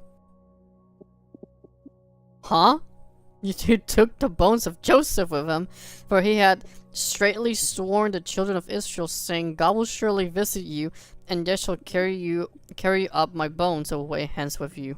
And they took their journey from Succoth, and encamped in Etham, in the edge of the wilderness. And the Lord went before them by the day in a pillar of a cloud to lead them the way, and by night in a pillar of fire to give them light, to go by day and night.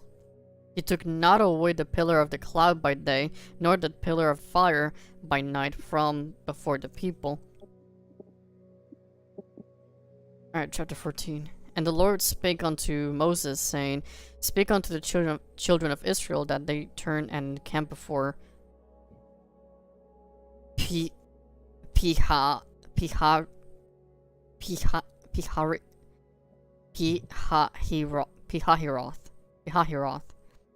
between Migdol and the sea over against Baal-Zephon, before it shall be encamped by the sea. For Pharaoh will say of the children of Israel, they are entangled in the land, the wilderness hath shut them in. And I will harden Pharaoh's heart, that he shall follow after them. And I will be honored upon Pharaoh and upon all of his hosts, that the Egyptians may know that I am the Lord. And they did so. And it was told the king of Egypt that the people fled, and the heart of the Pharaoh and of his servants was turned against the people. And they said, why have we done this? That we have let Israel go from serving us. And he made ready his chariot, and took his people with him. And he took 600 chosen chariots, and all the chariots of Egypt, and captains of every one of them. And the Lord hardened the heart of the Pharaoh, king of Egypt. He pursued after the children of Israel, and the children of Israel went out with a high hand. But the Egyptians pursued after them. All the horses and chariots of the Pharaoh, and his horsemen, and his army overtook them encamping by the sea, beside Pihahiroth, before Baal-zephon. And when the Pharaoh drew nigh, the children of Israel lifted up their eyes, and behold, the Egyptians marched after them, and they were sore afraid. And the children of Israel cried out unto the Lord. And they said unto Moses, because there were no graves in Egypt, hast thou taken us away to die in the wilderness? Wherefore hast thou dealt thus with us, to carry us forth out of Egypt? Is not this the word that we did tell thee in Egypt, saying, let us alone, that we may serve the Egyptians? For it had been better for us to serve the Egyptians, that we should die in the wilderness. And Moses said unto the people, fear ye not, stand still, and see the salvation of the Lord, which he will shew to you today. For the Egyptians whom ye have seen today, ye shall see them again, no more forever. The Lord shall fight for you, and ye shall hold your peace. And the Lord said unto Moses, wherefore criest thou unto me? Speak unto the children of Israel, that they go forward. But lift thou up thy rod, and stretch out thine hand over the sea, and divide it. And the children of Israel shall go on dry ground, through the midst of the sea. And I, behold, I will harden the hearts of the Egyptians, and they shall follow them. And I will get me honor upon Pharaoh. Are you okay, Gold? No. Why? Can you hear me? Yeah. I hear What do everything. you hear? What do you hear? I hear... The fuck was that? I don't know, like constant, I don't know, stuff in the background, I guess. What is constant stuff? Go back to reading. Bitch ass. And the Egyptians shall know that I am the Lord, when I have gotten me honor upon Pharaoh, upon his chariots, and upon his horsemen. And the angel of God which went before the camp of Israel removed and went behind them. And the pillar of the cloud went from before their face, and stood behind them. And it came between the camp of the Egyptians and of Israel. It was a cloud and a darkness to them. It gave light by night to these, so that the one came not near the other all the night. And then Moses stretched out his hand over the sea, and the Lord caused the sea to go back by a strong east wind all that night. It made sea dry land, and the waters were divided.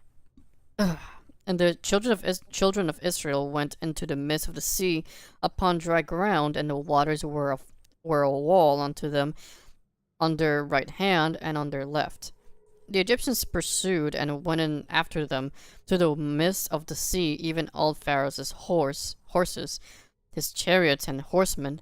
And it came to pass that in the morning watch the Lord looked up to the host of the Egyptians through the pillar of fire and of the cloud, and troubled the host of the Egyptians.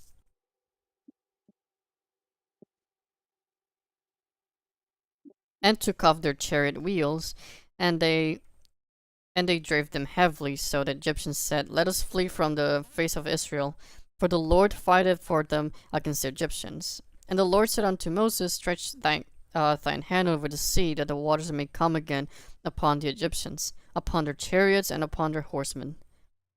And Moses stretched forth his hand over the sea, and the sea returned to its strength when the morning appeared, and the Egyptians fled against it. And the Lord overthrew the Egyptians in the midst of the sea. The waters returned and covered the chariots and the horsemen and all of the hosts of the Pharaoh that came into the sea after them. There remained not so much as one of them, but the children of Israel walked upon the dry land in the midst of the sea, and the waters were a wall unto them, on their right hand and on their left. Thus the Lord saved Israel that day out of hand of the Egyptians, and Israel saw the Egyptians dead upon the seashore. And Israel saw that great work which the Lord did upon the Egyptians, and the people feared the Lord and believed the Lord and his servant Moses. Boom. Egyptians dead. Pharaoh dead. Soldiers dead. Horsemen dead. Can we They get three all- big boos in chat for the They Egyptians? all Boom. died. Boom. Boom. Yeah, it's like the kid and the father going, boom, boom, boom, boom, boom.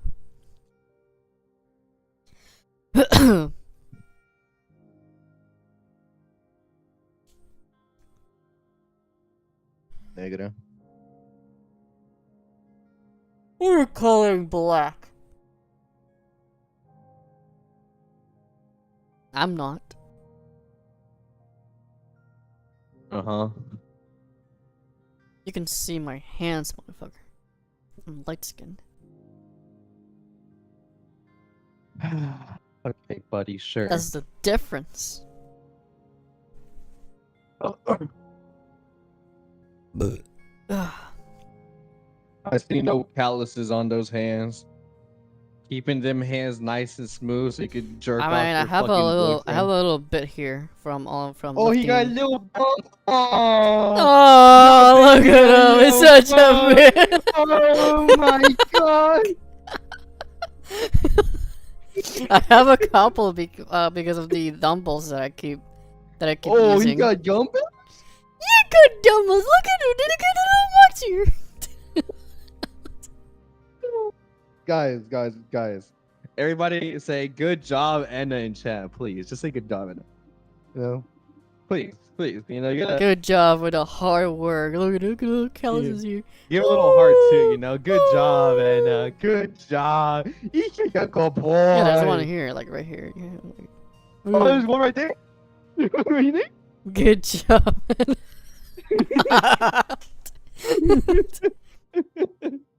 Why? Because I did the minimum.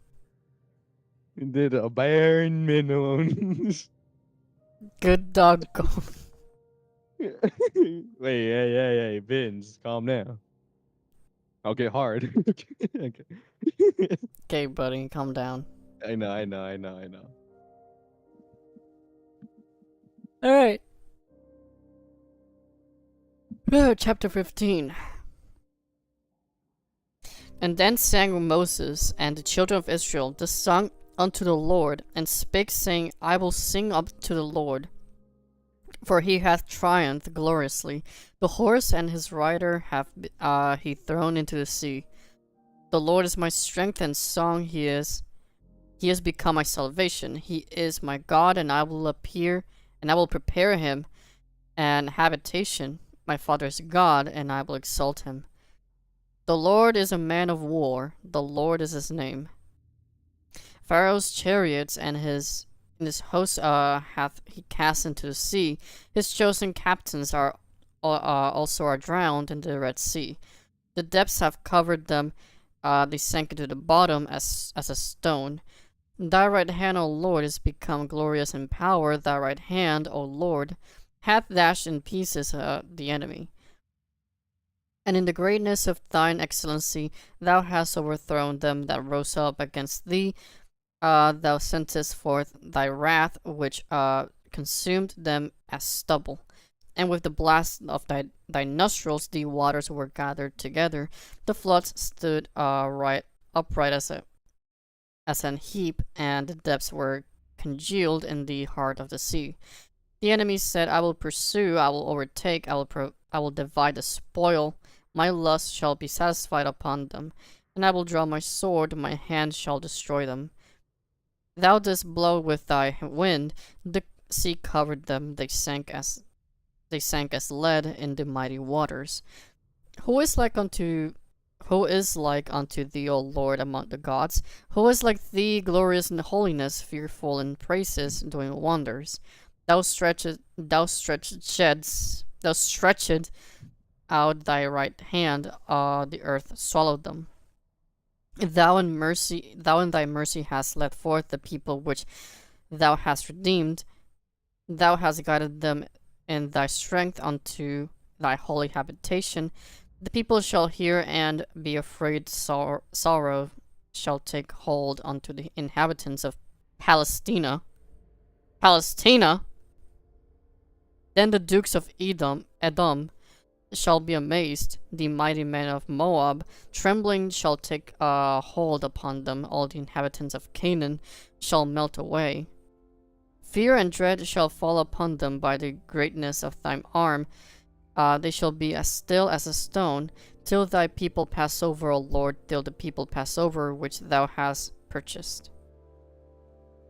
Thou shalt bring them in, and plant them in the mountain of thine inheritance, in the place of Lord which thou hast made for thee to dwell in the sanctuary, O Lord, which thy hands have established.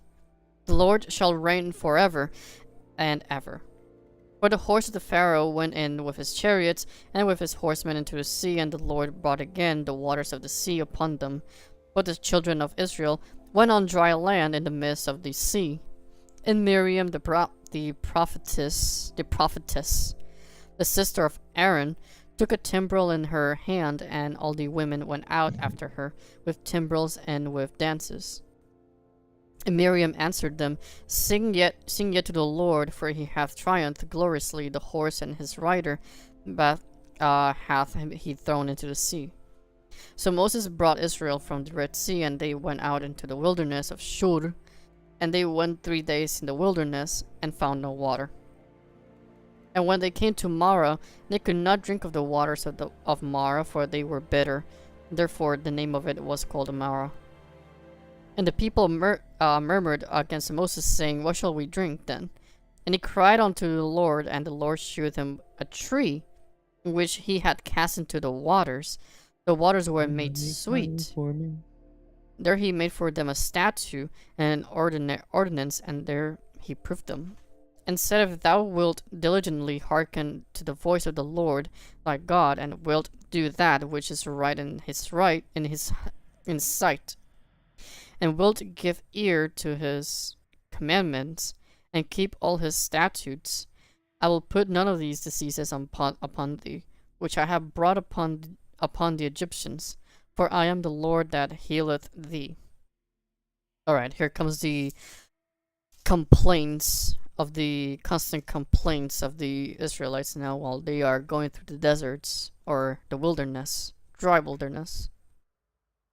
And they came to Elim, where were 12 wells of water and 70 palm trees, and they encamped there by the waters. And they took their journey from Elim, and all the congregation of the children of Israel came unto the wilderness of Sin, which is between Elim and Sinai. And on the 15th day of the second month, after their departing out of the land of Egypt, the whole congregation of the children of Israel murmured against Moses and Aaron in the wilderness. And the children of Israel said unto them, Would to God we had died by the hand of the Lord in the land of Egypt, when we sat by the flesh pots, and when we did eat bread to the full, for ye have brought us forth into this wilderness to kill this whole assembly with hunger. And then said the Lord unto Moses, Behold, I will rain bread from heaven for you, and the people shall go out and gather a certain rate every day, that I may prove them whether they will walk in my law or no. And it shall come to pass that on the 6th day they shall prepare that which they bring in, and it shall be twice as much as they gather daily. And Moses and Aaron said unto all the children of Israel, that even then, ye shall know that the Lord hath brought you out from the land of Egypt. And in the morning then ye shall see the glory of the Lord, that he heareth your murmurings against the Lord. And what are we that ye are murmuring against us? And Moses said, This shall be when the Lord shall give you in the evening flesh to eat, and in the morning bread to the full, for that the Lord heareth your murmurings which ye murmur against them. And what are we? Your murmurings are not against us, but against the Lord. And Moses spake unto Aaron, say unto all the congregation of the children of Israel, Come near before the Lord, for he hath heard your murmurings. And it came to pass, as Aaron spake unto the whole congregation of the children of Israel, that they looked toward the wilderness, and behold, the glory of the Lord appeared in the cloud. And the Lord spake unto Moses, saying, I have heard the murmurings of the children. Speak unto them, saying, At even ye shall eat flesh, and in the morning ye shall eat with bread. And ye shall know that I am Lord, the Lord your God. And it came to pass that even the quails came up and covered the camp, and in the morning the dew lay round about the host. And when the dew that was gone up, behold, upon the face of the wilderness, there lay a small round thing, as small as the hoarfrost on the ground. And when the children of Israel saw it, they said to one another, It is manna, for they wist not what it was. And Moses said unto them, This is the bread which the Lord hath given you to eat. This is the thing which the Lord hath commanded. Gather of it every man according to his eating, and an omer for every man according to the number of your persons. Take you every man for them which are in his tents. And the children of Israel did so, and gathered some more, some less. And when they did meted it with an omer, he that gathered much had nothing over, and he that gathered little had no lack. They gathered every man according to his eating, and Moses said, And let no man leave of it until the morning. Notwithstanding, they hearkened not unto Moses, but some of them left of it until the morning, and it bred worms, and stank. And Moses was wroth with them. And they gathered it every morning, and every man according to his eating. And when the sun waxed hot, it melted. And it came to pass that on the 6th day they gathered twice much bread, 2 omers for one man. And the rulers of the congregation came and told Moses. He said unto them, This is that which the Lord hath said, Tomorrow is the rest of the holy Sabbath.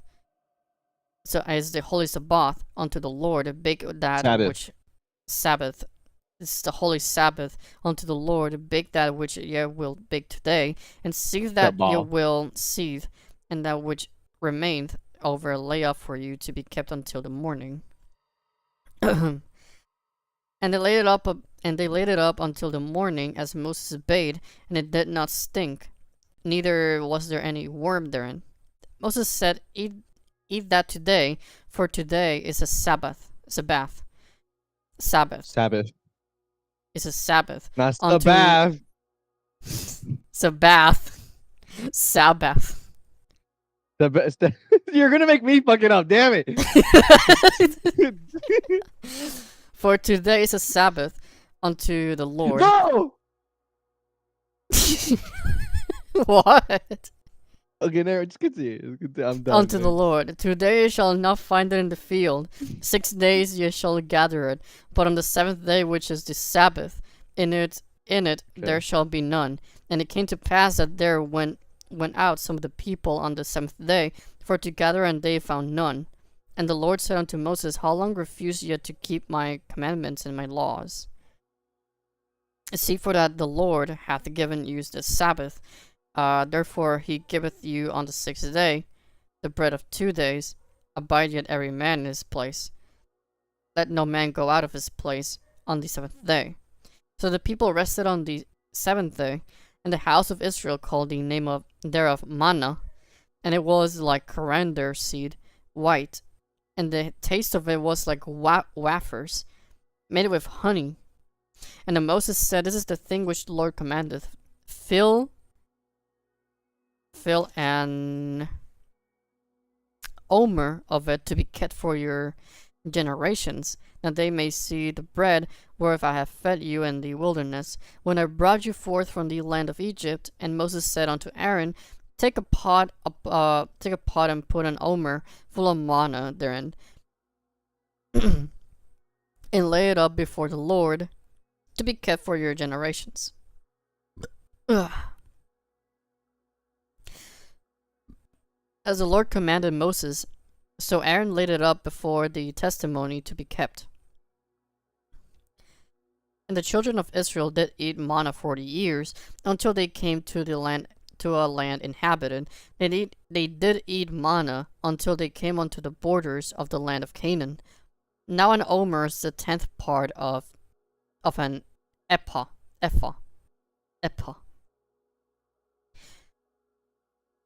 And all the congregation of the children of Israel journeyed from the wilderness of Sin after their journeys according to the commandment of the Lord, and pitched in Rephidim, and there was no water for the people to drink. Wherefore the people did chide with Moses, and said, Give us water that we may drink. And Moses said unto them, Why chide you with me? Wherefore do you tempt the Lord? And the people thirsted there for water, and the people murmured against Moses, and said, Whereof is this, that thou hast brought us up out of Egypt to kill us and our children and our cattle with thirst? And Moses cried unto the Lord, saying, What shall I do unto this people? They be almost ready to stone me. And the Lord said unto Moses, Go on before the people, and take with thee of the elders of Israel, and thy rod whereof thou smootest the river, take in thine hand, and go.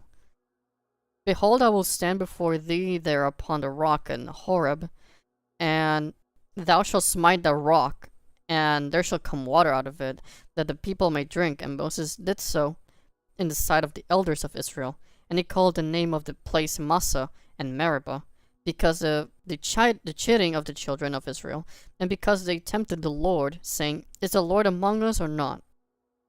Among us?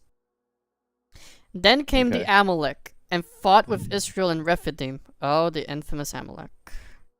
Oh, the infamous Amalek. Epoch. Wafers, not wafers. Okay. Then came Amalek, and fought with Israel in Rephidim. Moses said unto Joshua, Yo, our God, Joshua, choose us out men, and go out, fight with Amalek. Tomorrow I will stand on the top of the hill, with the rod of God in mine hand. So Joshua did as Moses had said to him, and fought with Amalek. And Moses, Aaron, and Hur went up to the top of the hill. And it came to pass, when Moses held up his hand, that Israel prevailed, and when he let down his hand, Amalek prevailed. But Moses' hands were heavy, and they took a stone and put it under him, and he sat thereon, and Aaron and Hur stayed up his hands,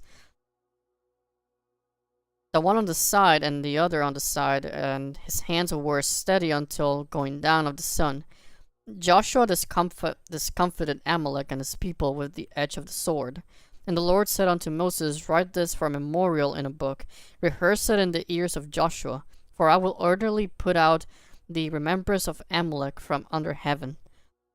And Moses built an altar, and called the name of it Jehovah Nissi. For he said, Because the Lord hath sworn that the Lord will have war with Amalek from generation to generation. When Jethro, the priest of Midian, Moses' father-in-law, heard of all that God had done for Moses and for Israel, his people, and the Lord hath brought Israel out of Egypt. Then Jethro, Moses' father-in-law, took Zipporah, Moses' wife, after he had sent her back, and her 2 sons, of which the name of the one was Gershom, for he said, I have been an alien in a strange land. And the name of the other was Eleazar, for the God of my father said he was mine to help, and delivered me from the sword of the Pharaoh. And Jethro, Moses' father-in-law, came with his sons and his wife unto Moses into the wilderness, where he encamped at the mount of God, and said unto Moses, I thy father-in-law Jethro am come unto thee, and thy wife and her 2 sons with her. Moses went out to meet his father-in-law, and did obeisance, and kissed them, and they asked each other of their welfare. And they came into the tent. And Moses told his father-in-law all that the Lord had done unto the Pharaoh and to the Egyptians, for Israel's sake, and all of the travail that had come upon them by the way, and how the Lord delivered them. And Jethro did rejoice for all the goodness which the Lord had done to Israel, whom he had delivered out of the hand of the Egyptians. And Jethro said, Blessed be the Lord, who hath delivered you out of the hand of the Egyptians, and out of the hand of the Pharaoh, who hath delivered the people from under the hand of the Egyptians. Now I know that the Lord is greater than all of gods, for in the thing wherein they shalt probably he was above them. And Jethro, Moses' father-in-law, took a burnt offering and sacrifices for God, and Aaron came and all the elders of Israel to eat bread with Moses' father-in-law before God. And it came to pass on the morrow that Moses sat to judge the people, and the people stood by Moses from the morning unto the evening. Okay, so now that we are mentioning finally the Amalek, hopefully they do. I'm not sure if they actually mention what Amalek actually truly do then. I know the Amalek are, I've heard they're pretty nasty, so they were taking, or at least killing, the elderly, killing women and children, while the Israelites here were like weakened. Especially when they were sick, they have almost no food, almost nothing. They were just traveling the wilderness.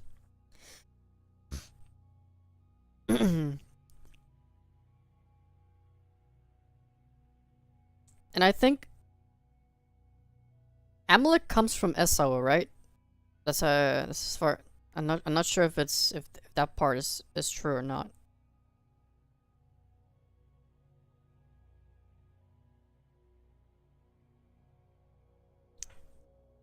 Do the Amalek come from Esau?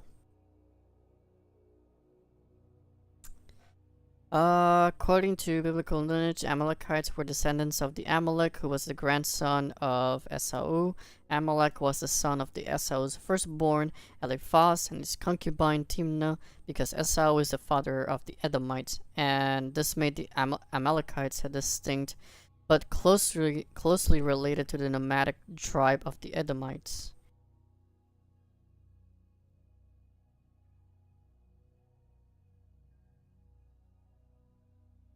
Let's see.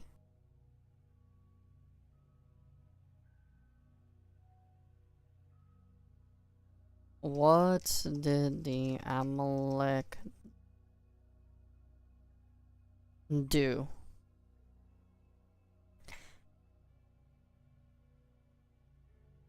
Funny brown woman reading Bible. Alright, the Amalek launched an unprovoked attack on the Amalek launched an unprovoked attack on the Israelites in the desert shortly after the Exodus, targeting the weary, vulnerable stragglers at the rear of the Israelite camp rather than fighting the main force. cruel ambush recounted in chapter 17 and Deuteronomy. The Amalek were descendants of Esau and remained persistent adversaries for Israel for centuries.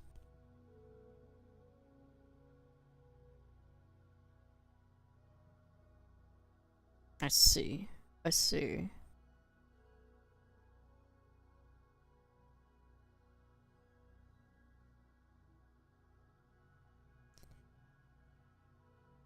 Which is funny. Just funny, honestly.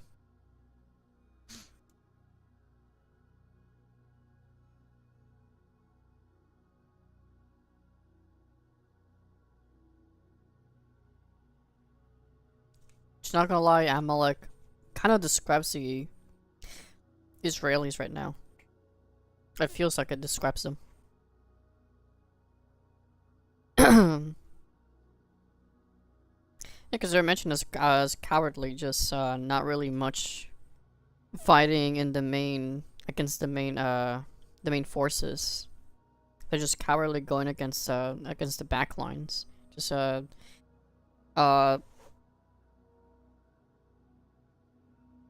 basically ambushing the weak, especially most of the time the elderly, sick, women and children, and not going against the true men. So yeah, I would say, I guess I would say Israelis kinda today described as like more Amalek.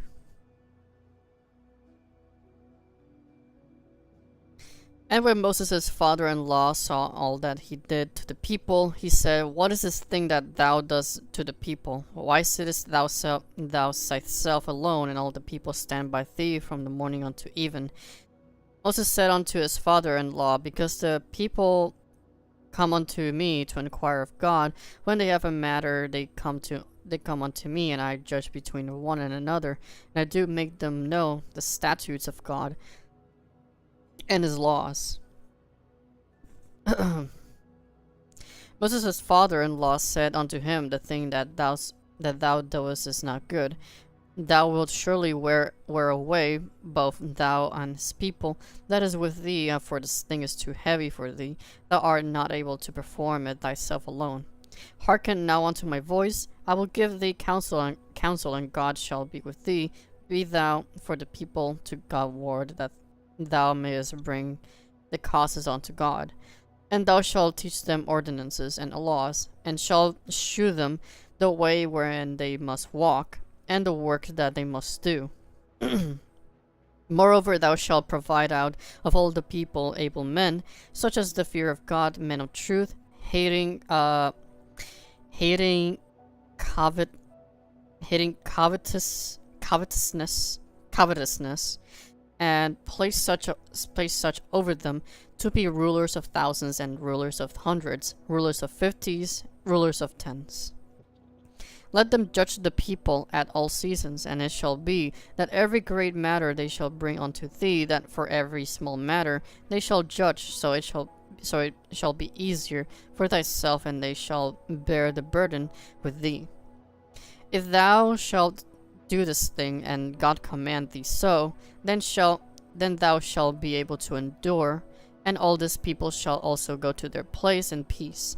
So Moses hearkened to the voice of his father-in-law, and did all that he had said. And Moses chose able men out of all Israel, and made them heads over the people, rulers of thousands, rulers of hundreds, 50s, and 10s.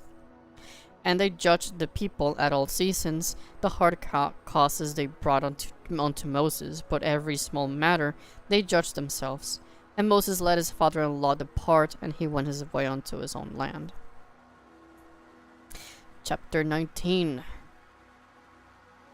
In the 3rd month, when the children of Israel were gone forth out of the land of Egypt, the same day came they into the wilderness of Sinai, for they were departed from Rephidim, and there were come to the desert of Sinai, and had pitched in the wilderness, and there Israel camped before the mount. Moses went up unto God, and the Lord called unto him out of the mountain, saying, Thou shalt thou say to the house of Jacob, and tell the children of Israel, Ye have seen what I did unto the Egyptians, and how I bare you on eagles' wings, and brought you unto myself. Now therefore, if we will obey my voice indeed, keep my covenant, then ye shall be a peculiar treasure unto me above all people, for all of the earth is mine. And ye shall be unto me a kingdom of priests and a holy nation. These are the words which thou shalt speak unto the children of Israel. And Moses came and called for the elders of the people, and laid before their faces and all these words which the Lord commanded him. And all the people answered together, and said, All that the Lord hath spoken we will do. And Moses returned the words of the people unto the Lord. And the Lord said unto Moses, Lo, I come unto thee in a thick cloud, that the people may hear when I speak with thee, and believe thee forever. And Moses told the words of the people unto the Lord. And the Lord said unto Moses, Go unto the people, and sanctify them today and tomorrow, and let them wash their clothes. Be ready against the third day, for the third day the Lord will come down in the sight of all the people upon Mount Sinai. And thou shalt set bounds unto the people round about, saying, Take heed to yourselves that ye go not up in the mount, or touch the border of it whatsoever toucheth the mount shall be surely put to death. There shall not a hand touch it, but he shall surely be stoned, or shot through. Whether it be beast or man, it shall not live. When the trumpet soundeth long, they shall come up the mount. And Moses went down from the mount unto the people, and sanctified the people, and they washed their clothes. He said unto the people, Be ready against the third day, come not at your wives. And it came to pass on the third day in the morning that there were thunders and lightnings and a thick cloud upon the mount, and the voice of the trumpets exceeding loud, so that all the people that was in the camp trembled. Moses brought forth the people of the camp to meet with God, and they stood at the nether part of the mount. And Mount Sinai was altogether. Dude. Huh? What? Nothing. Continue. Nothing. What is it that I said correctly? Nothing. And Mount Sinai was altogether on a smoke, because the Lord ascended upon it on fire, and the smoke thereof ascended as the smoke of a furnace. And the whole mount quaked greatly, and when the voice of the trumpet sounded long and waxed louder and louder, Moses spake, and God answered him by a voice. Oh, I almost skipped 2 pages there. And the Lord came down upon Mount Sinai on the top of the mountain. The Lord called Moses up to the top of the mountain, and Moses went up. And the Lord said unto Moses, Go down, charge the people, lest they break through unto the Lord to gaze, and many of them perish. Okay, yeah, here's the little reference that if everyone just sees God, they're gonna die. And let the priests also which come near to the Lord sanctify themselves, lest the Lord break forth upon them. And Moses said unto the Lord, The people cannot come up to the mount Sinai, for thou chargest us, saying, Set bounds about the mount, and sanctify it. And the Lord said unto him, Away, get thee down, and thou shalt come up thou and Aaron with thee. But not let the priests and the people break through and come up to the Lord, lest he break forth upon them. So Moses went down unto the people, and spake unto them, and God spake all these words, saying, I am the Lord thy God, which have brought thee out of the land of Egypt, out of the house of bondage.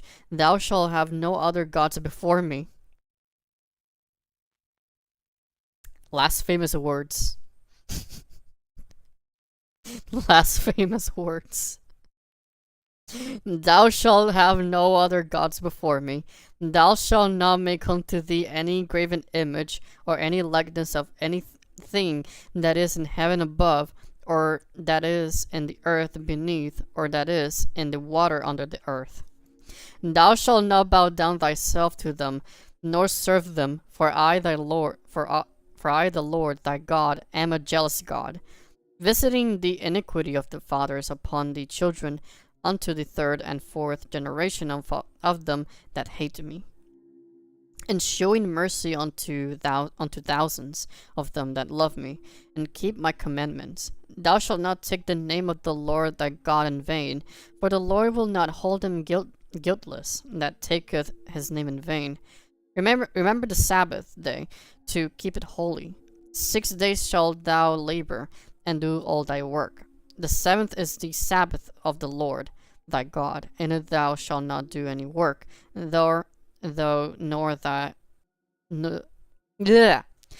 it shall not do any work, thou nor thy son, nor thy daughter, thy manservant, maidservant, or cattle, stranger, that is within thy gates. For in 6 days the Lord made heaven and earth, and the sea, and all that in them is, and rested the seventh day. Wherefore the Lord blessed the Sabbath day, and hallowed it.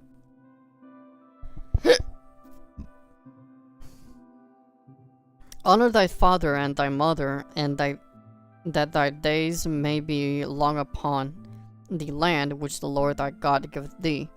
Thou shalt not kill, and thou shalt not commit adultery, and thou shalt not steal, and thou shalt not bear false witness against thy neighbor. And thou shalt not covet thy neighbor's house, thou shalt not covet thy neighbor's wife, nor manservant, maidservant, his ox, his ass, nor anything that is thy neighbor's. And all the people saw the thunderings, and the lightnings, and the noise of the trumpet, and the mountain smoking. And when the people saw it, they removed and stood afar off. And they said unto Moses, Speak thou with us, and we will hear, but let not God speak with us, lest we die. And Moses said unto the people, Fear not, for God is come to prove you, and that his fear may be before your faces, that ye sin not. And the people stood from far off, and Moses drew near unto the thick darkness where God was. And the Lord said unto Moses, Thus thou shalt say unto the children of Israel, Yet ye have seen that I have talked with you from heaven. Ye shall not make with me gods of silver, neither shall ye make unto you gods of gold. Okay, gold. Famous last words.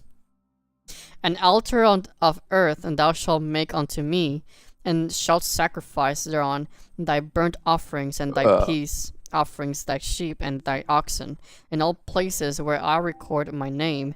I will come unto thee, and I will bless thee. And if thou wilt make me an altar of stone, thou shalt not build it of hewn stone, for if thou lift up thy tool upon it, thou hast polluted it. Neither shalt thou go up by steps unto mine altar, that thy nakedness be not discovered thereon. Now these are the judgments which thou shalt set before them. If thou buy a Hebrew servant, 6 years he shall serve, and in the seventh he shall go out free for nothing. And if he came in by himself, he shall go out by himself. If he was married, then his wife shall go out with him. If his master has given him a wife, and she have borne him sons, daughters, the wife and her children shall be her master's, and he shall go out by himself. And if the servant shall plainly say, I love my master, my wife, and my children, I will not go out free, then his master shall bring him unto the judges. He shall also bring him unto the door, and unto the doorpost, and his master shall bore his ear through with and all, and he shall serve him forever. And if a man sells his daughter to be a maidservant, she shall not go out as the men's servants do. If she please not her master, who hath betrothed her to himself, then shall he let her be redeemed. to sell her unto a strange nation, he shall have no power, seeing he hath dealt deceitfully with her. White power. Huh? No, this is... I guess this is a rule on how to keep a slave, I guess. For the time, I guess. Because, yeah, this is... Since this is the Old Covenant, this is basically the old rules on how you should treat your slaves, I guess. or your servants. Okay.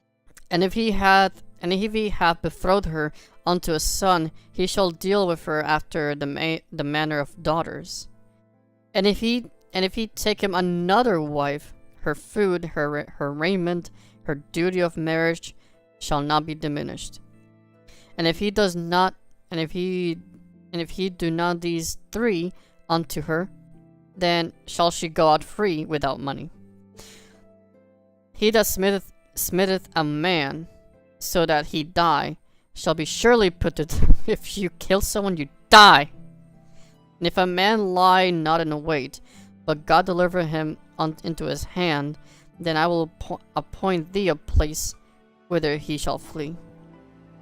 If a man come presumptuously upon his neighbor to slay him with guile, thou shalt take him from mine altar, that he may die. Why is there so much death? Holy fuck.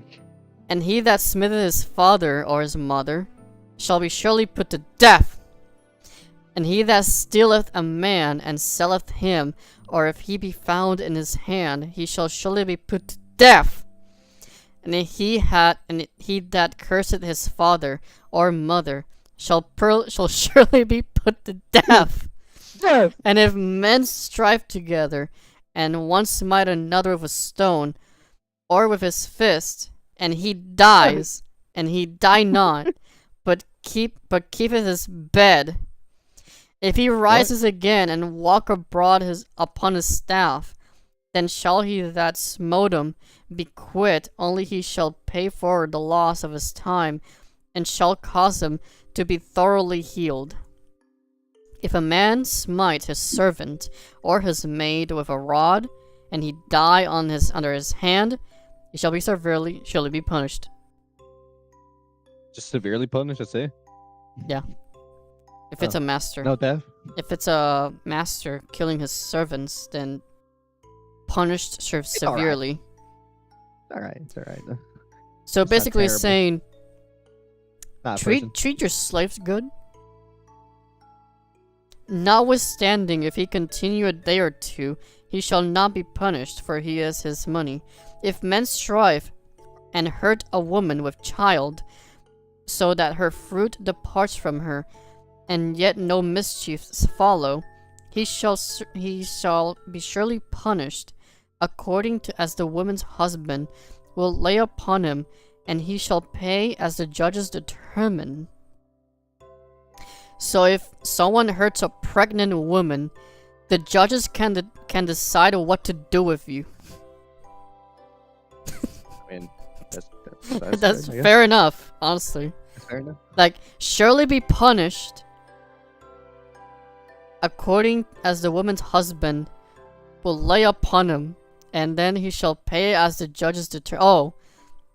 Okay, no, wait. Never mind. It's he will be punished according to that woman's husband, and then shall pay like a fine determined by the judges. Reasonable. The husband wants just to kill him, just straight up kill him that day.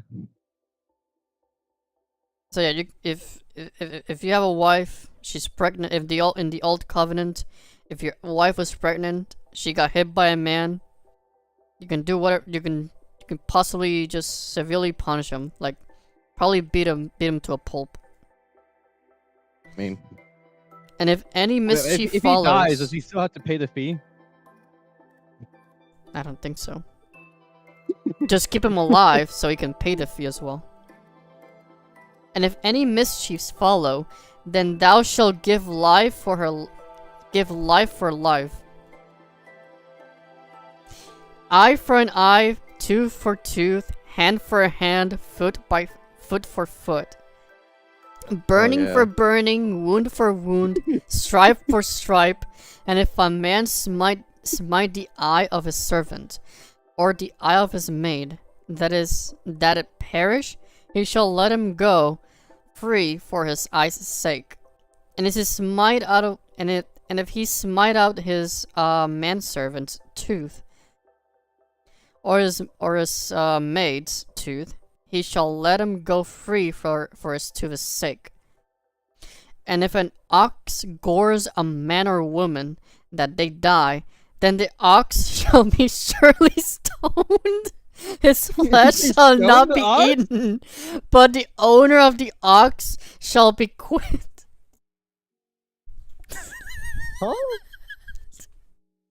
If an ox gores a man or a woman, that they die, the ox will be stoned. I mean, these are old rules, so we should not be taking these too seriously. Okay. But if the ox were wont to push with his horn in time past, and it hath been testified to his owner, and he hath not kept them in, but he hath killed a man or woman, the ox shall be stoned, and his owner shall be put to death.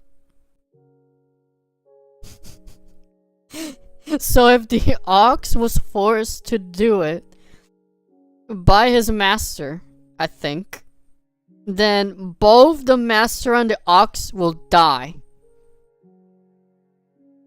I believe. If there be laid on him a sum of money, then he shall give for the ransom of his life whatsoever is laid upon him. Whether he has gored a son or daughter, according to this judgment, shall it be done unto him. If the ox shall push a servant or maid, he shall give unto their master 30 shekels of silver, and the ox shall be stoned. And if a man shall open a pit, or if a man shall dig a pit and not cover it, and the ox or an ass falls therein, the owner of the pit shall make it good, and give money unto the owner, and the dead beast shall be his. I mean, fair, actually. And if one man's ox hurts another's, that he die, then they shall sell the live ox, divide the money of it, and the dead ox also they shall divide. Or if it be known that the ox hath used to push in time past, and his owner hath not kept him in, he shall surely pay ox for ox, and the dead shall be his own. If the man steals an ox or a sheep and kill it or sell it, he shall restore 5 oxen for an ox, 4 sheep for a sheep. If a thief is found breaking up and be smitten that he die, there shall no blood be shed for him. If the sun be risen upon him, there shall be blood shed for him, for he shall make full restitution. If he has nothing, then he shall be sold for his theft. And if the theft be certainly found in his hand alive, whether it be ox or ass or sheep, he shall restore double the amount.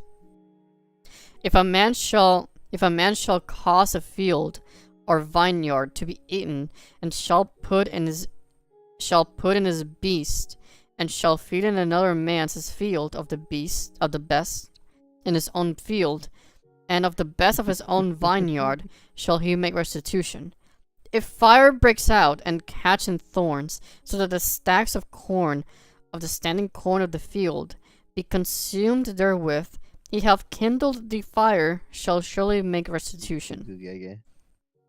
If a man shall deliver unto his neighbor money or stuff to keep, and it be stolen out of a man's house, if the thief be found, let him pay double. If the thief is not That's a found, shit, though. then the master of the house shall be brought unto the judges to see Wait, whether Michael? he has put Oh, his yeah. hand unto his neighbor's good.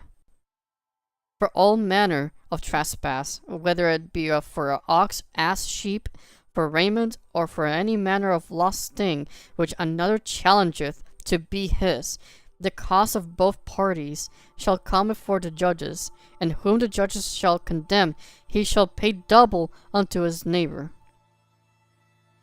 If a man delivers unto his neighbor an ass, an ox, sheep, any beast to keep, and it dies, or be hurt or driven away, no man seeing it, then shall an oath of the Lord be between them both, that he hath not put his hand unto his neighbor's goods, and the owner of it shall accept thereof, and he shall not make it good.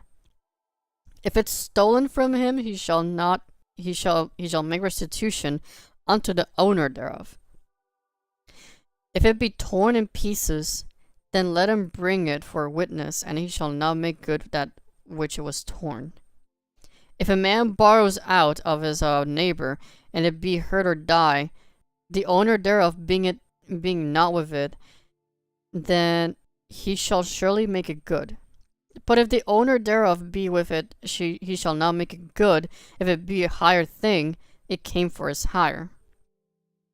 If a man entices a maid that is not betrothed, and lie with her, he shall surely endow her to be his wife.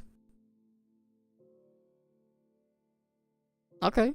If they sleep together, then yeah, they have to get married. Oh wait. Betrothed. That means virgin, right? Not betrothed. That means virgin, right? I think it means.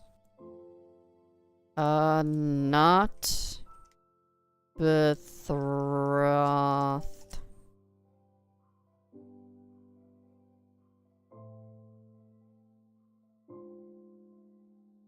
Not betrothed. Biblical meaning. Okay, betrothed. Not betrothed means that two people that had no legal contract, marriage agreement, or mutual pledge of marriage binding to them or one another. Okay, so it basically means not married. Okay, just not married. So if they're not married and they still do it, marry, basically. If her father utterly refuses to give her unto him, he shall pay money according to the dowry of virgins. And thou shalt not suffer a witch to live.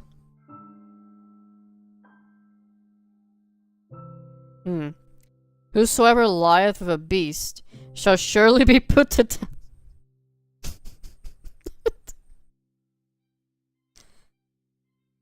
You're gonna fuck an ox? You're gonna fuck a donkey? Die. Die. Furries are gonna have a field with this one.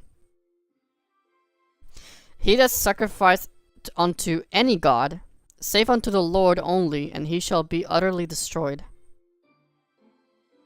Thou shalt neither vex a stranger nor oppress him, for ye were strangers in the land of Egypt. Ye shall not afflict any widow or fatherless child.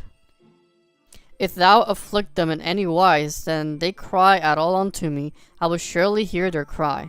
And my wrath shall wax hot, and I will kill you with the sword, and your wives shall be widows, and your children fatherless. If you hurt any widow or fatherless child, I will kill you, so that then your wives become widows, and your children become fatherless. Oh my god. Not so bad? What do you mean?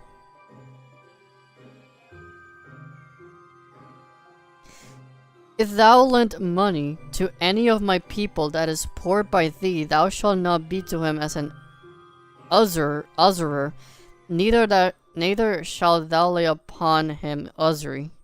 Oh, usury. I know what this is. It's basically interest rates. It's basically what the bank does nowadays. Basically, they give you money. Basically, it's basically a loan. So basically, today's loan.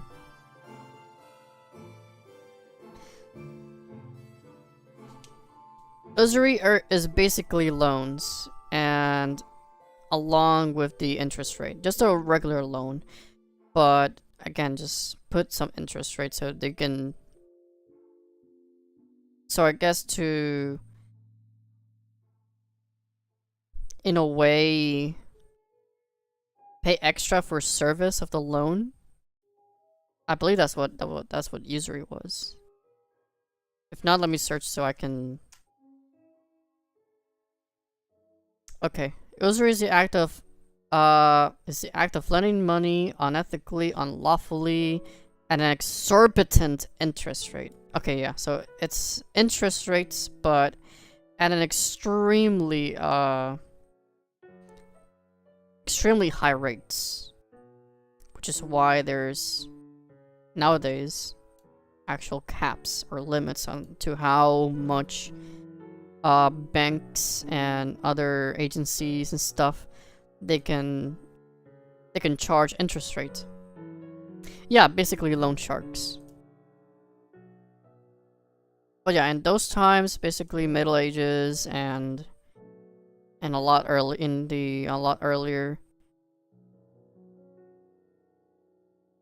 the years of the hundreds, usury was pretty common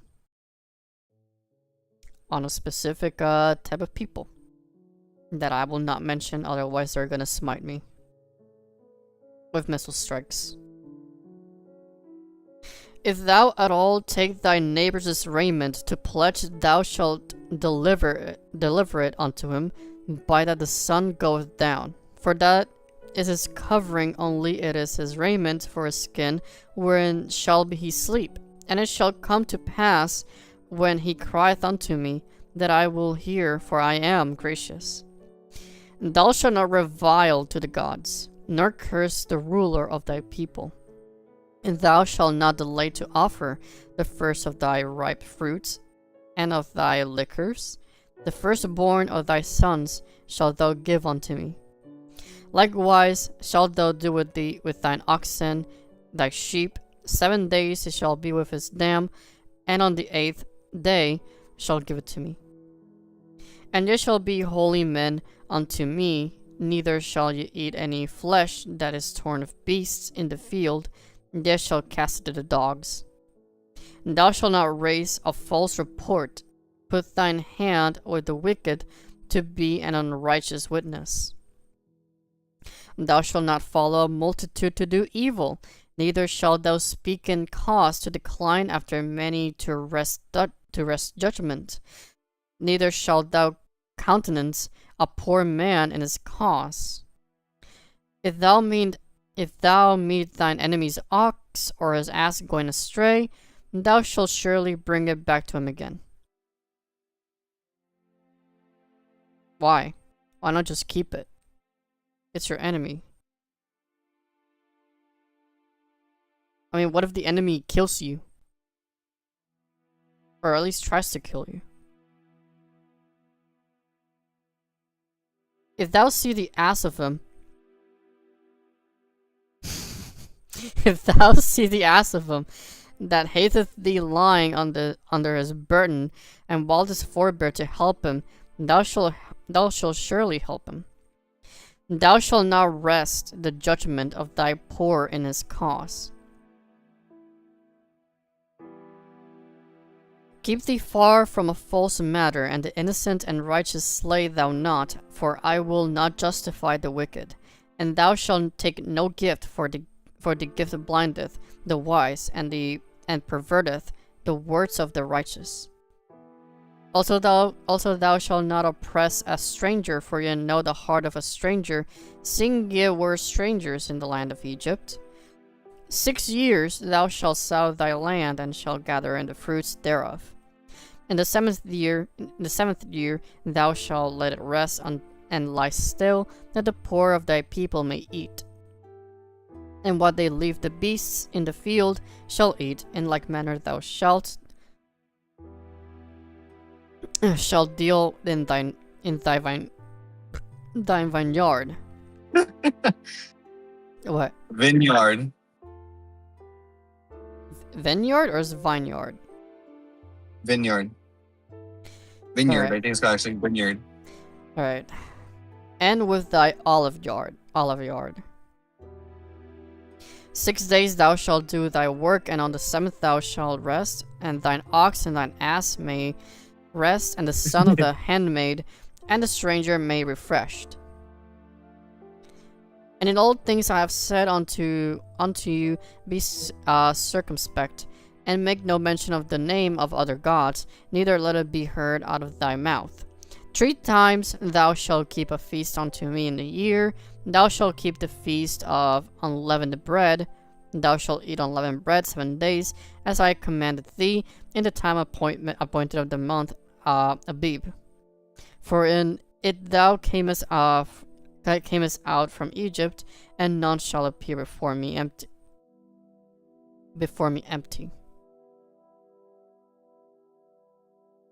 Huh? What in the...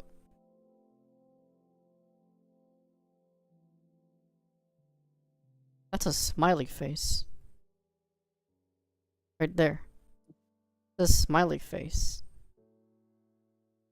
There's no reason there should be the 2 dots and then the... I mean, I guess for the parentheses right here. That's a smiley face. They knew what they were doing. Actually, let me search it. Exodus. You got a little silly, bro.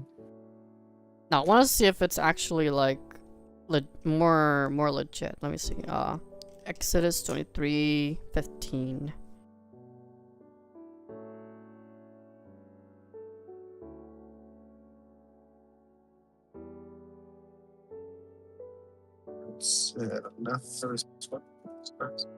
Or maybe it's just something added from the ones that made the Bible, actually.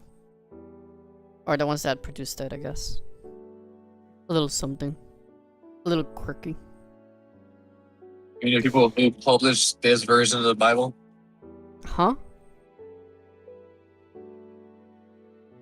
What is it called? Nothing. Continue. Carry on, recruit.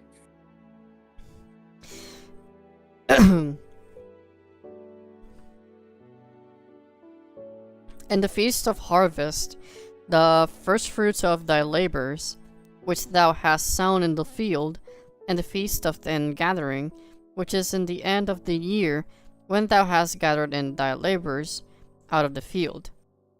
3 times in a year all thy males shall appear before the Lord God. Thou shalt not offer the blood of my sacrifice with leavened bread, neither shall the fat of my sacrifice remain until the morning. The first of the first fruits of thy land shall bring it into the house of the Lord thy God. Thou shalt not seethe a kid in his mother's milk. Behold, I send an angel before thee to keep thee in the way, and to bring thee into the place which I have prepared. I think we're almost done, right? With Exodus.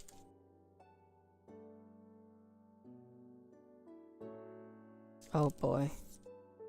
Oh boy. Oh boy.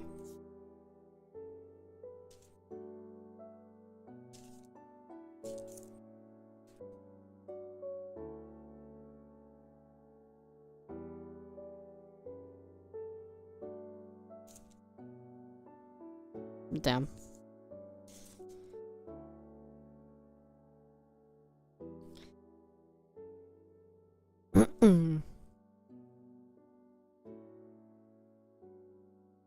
Beware of him and obey his voice, provoke him not, for he will not pardon your transgressions, for my name is in him. But if thou shalt indeed obey his voice, and do all that I speak, then I will be an enemy unto thine enemies, and an adversary unto thine adversaries.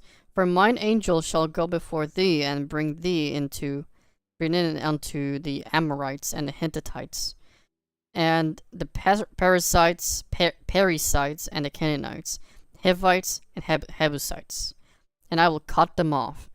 Thou shalt not bow down to their gods, nor serve them, nor do after their works, but thou shalt utterly overthrow them, and quite break down their images. And they shall serve the Lord your God, and he shall bless thy bread and thy water, and I will take sickness away from the midst of thee. There shall nothing cast their young nor barren in thy land, that the number of thy days I will fulfill.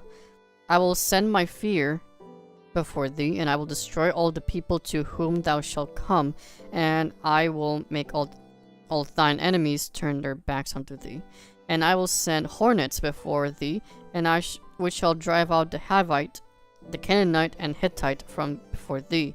I will not drive them out from before thee in 1 year, lest the land become desolate, and the beasts of the field multiply against thee.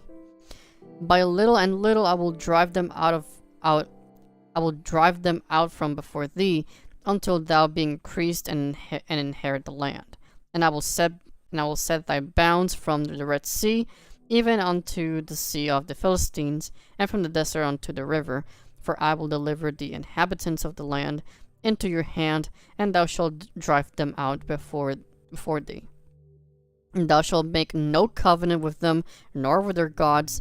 They shall not dwell in thy land, lest they make thee sin against me, for if thou serve their gods. It will surely be a snare unto thee. And he said unto Moses, Come unto the Lord, thou and Aaron and Nadab, Abihu, and 70 of the elders of Israel, and worship ye afar off. And Moses alone shall come near the Lord, but they shall not come nigh, neither shall the people go up with him. Moses came and told the people all the words of the Lord and the judgment. And all the people answered with one voice, and said, All the words which the Lord hath said will we do.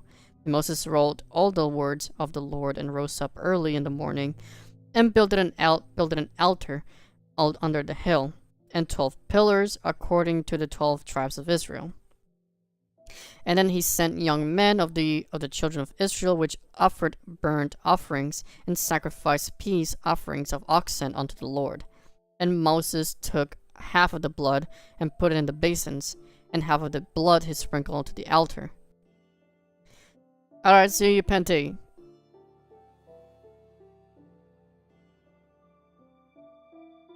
And he took the book of the covenant, and read it in an audience of the people, and they said, All that the Lord hath said will we do, and be obedient. And Moses took the blood, and sprinkled it on the people, and said, Behold the blood of the covenant which the Lord hath made with you concerning all these words. Then went up Moses and Aaron, Nadab and Abihu, and the 70 elders of Israel, and they saw the God of Israel there was under his feet, as if it were a paved work of a sapphire stone, and if it were the body of heaven in its clearness. And upon the nobles of the children of Israel he laid not his hand. Also they saw God, and did eat and drink.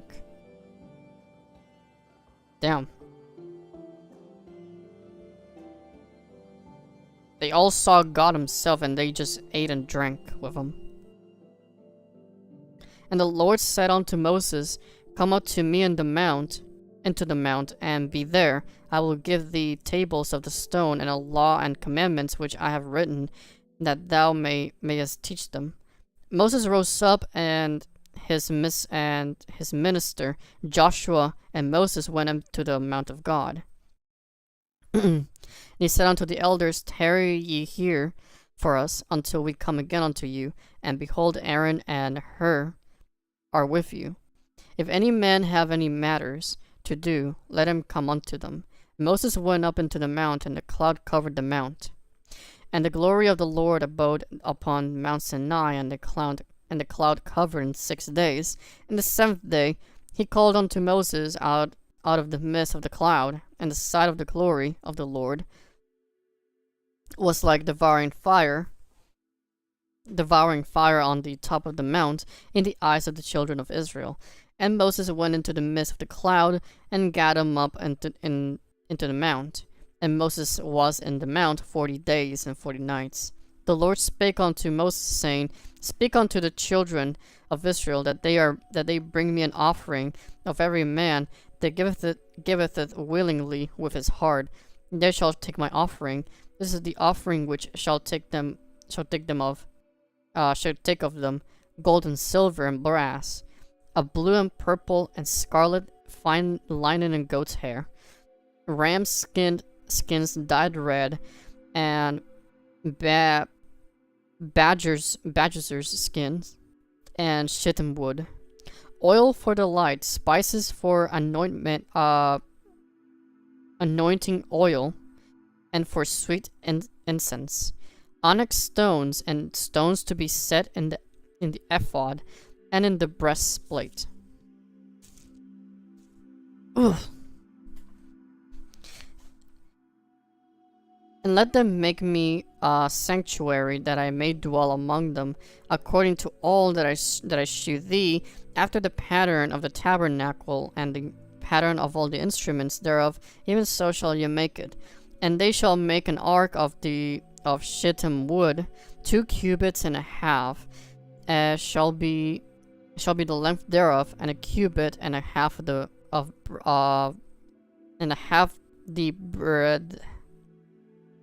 breadth thereof, and a cubit and a half the height thereof. And thou shalt overlay it with pure gold, within and without shalt thou overlay it, and shalt make upon it a crown of gold round about. And thou shalt cast 4 rings of the gold for it, and put them in the 4 corners thereof. 2 rings shall be in the one side of it, and 2 rings in the other side of it. And thou shalt make staves of the shittim wood, and overlay them with gold. And thou shalt put the staves into the rings, by the sides of the ark. Oh, they were making the ark. I had a feeling that the ark may be borne with them. And the staves shall be in the rings of the ark; they shall not be taken from it. And thou shalt put into the ark the testimony which I shall give thee. And thou shalt make a mercy seat of pure gold. 2 cubits and a half shall be the length thereof, and a cubit and a half the breadth thereof. And thou shalt make 2 cherubims of gold of beaten work. That shalt thou make them in the 2 ends of the mercy seat. Make 1 cherub on the end, and the other cherub on the other end. Even of the mercy seat shall ye make the cherubims on the 2 ends thereof. The cherubims shall stretch forth their wings on high, covering the mercy seat with their wings, and their faces shall look one to another. Towards the mercy seat shall the faces of the cherubims be. And thou shalt put the mercy seat upon the ark, and in the ark thou shalt put the testimony that I shall give thee. And there I will meet with thee, and I will commune with thee from above the mercy seat, from between the 2 cherubims, which are upon the ark of the testimony of all things, which I will give thee in commandment unto the children of Israel. Thou shalt also make a table of shittim wood. 2 cubits shall be the length thereof, and a cubit that the breadth thereof, and a cubit and a half the height thereof. Thou shalt overlay it with pure gold, and make thereto a crown of gold round about. Thou shalt make unto it a border of a hand breadth round about, and thou shalt make a golden crown to the border thereof round about. And thou shalt make for it 4 rings of gold. Put the rings in the 4 corners that are on the 4 feet thereof. Over against the border shall the rings be for places of these staves to bear the table, and thou shalt make the staves of shittim wood, and overlay them with gold, that the table may be borne with them. And thou shalt make the dishes thereof, and spoons thereof, and covers thereof, and bowls thereof, to cover withal. Of pure gold shalt thou make them. Thou shalt set upon the table shewbread before me alway. And thou shalt make a candlestick of pure gold. Of beaten work shall the candlestick be made. His shaft of his branches, his bowls, his knobs, and his flower shall be of the same. And 6 branches shall come out of the sides of it. 3 branches of the candlestick out of the one side, and 3 branches of the candlestick out of the other side. 3 bowls made like unto almonds, with a knob and a flower in one branch, and 3 bowls made like almonds in the other branch, with a knob and a flower in the 6 branches that come out of the candlestick. And in the candlestick shall be 4 bowls made like unto almonds, with their knobs and their flowers. Ugh. My throat.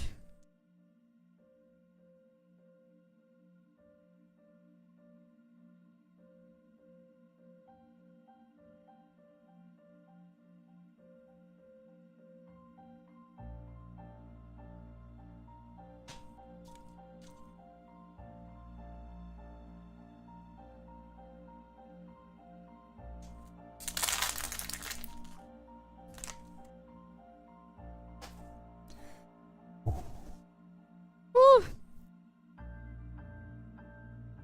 Ugh.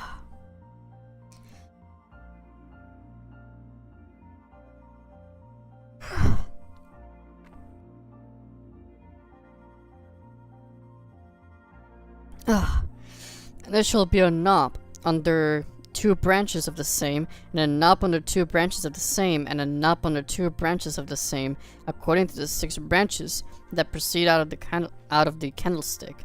Their knobs and their branches shall be of the same, and all shall be one beaten work of pure gold. And thou shalt make these 7 lamps thereof, and they shall light the lamps thereof, that they may give light over against it. And the tongues thereof, and the snuff dishes thereof, shall be of pure gold. Of a talent of pure gold shall he make it, with all these vessels. And look that thou make them after their pattern, which was shewed thee in the mount.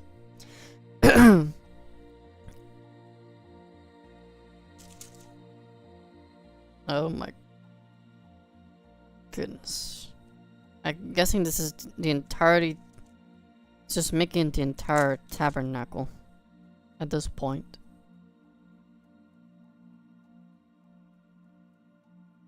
I think I'm gonna leave it here for now. So for now, a lot has happened on Exodus.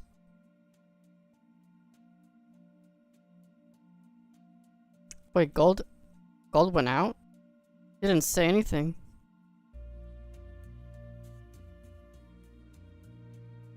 Had to close it neatly.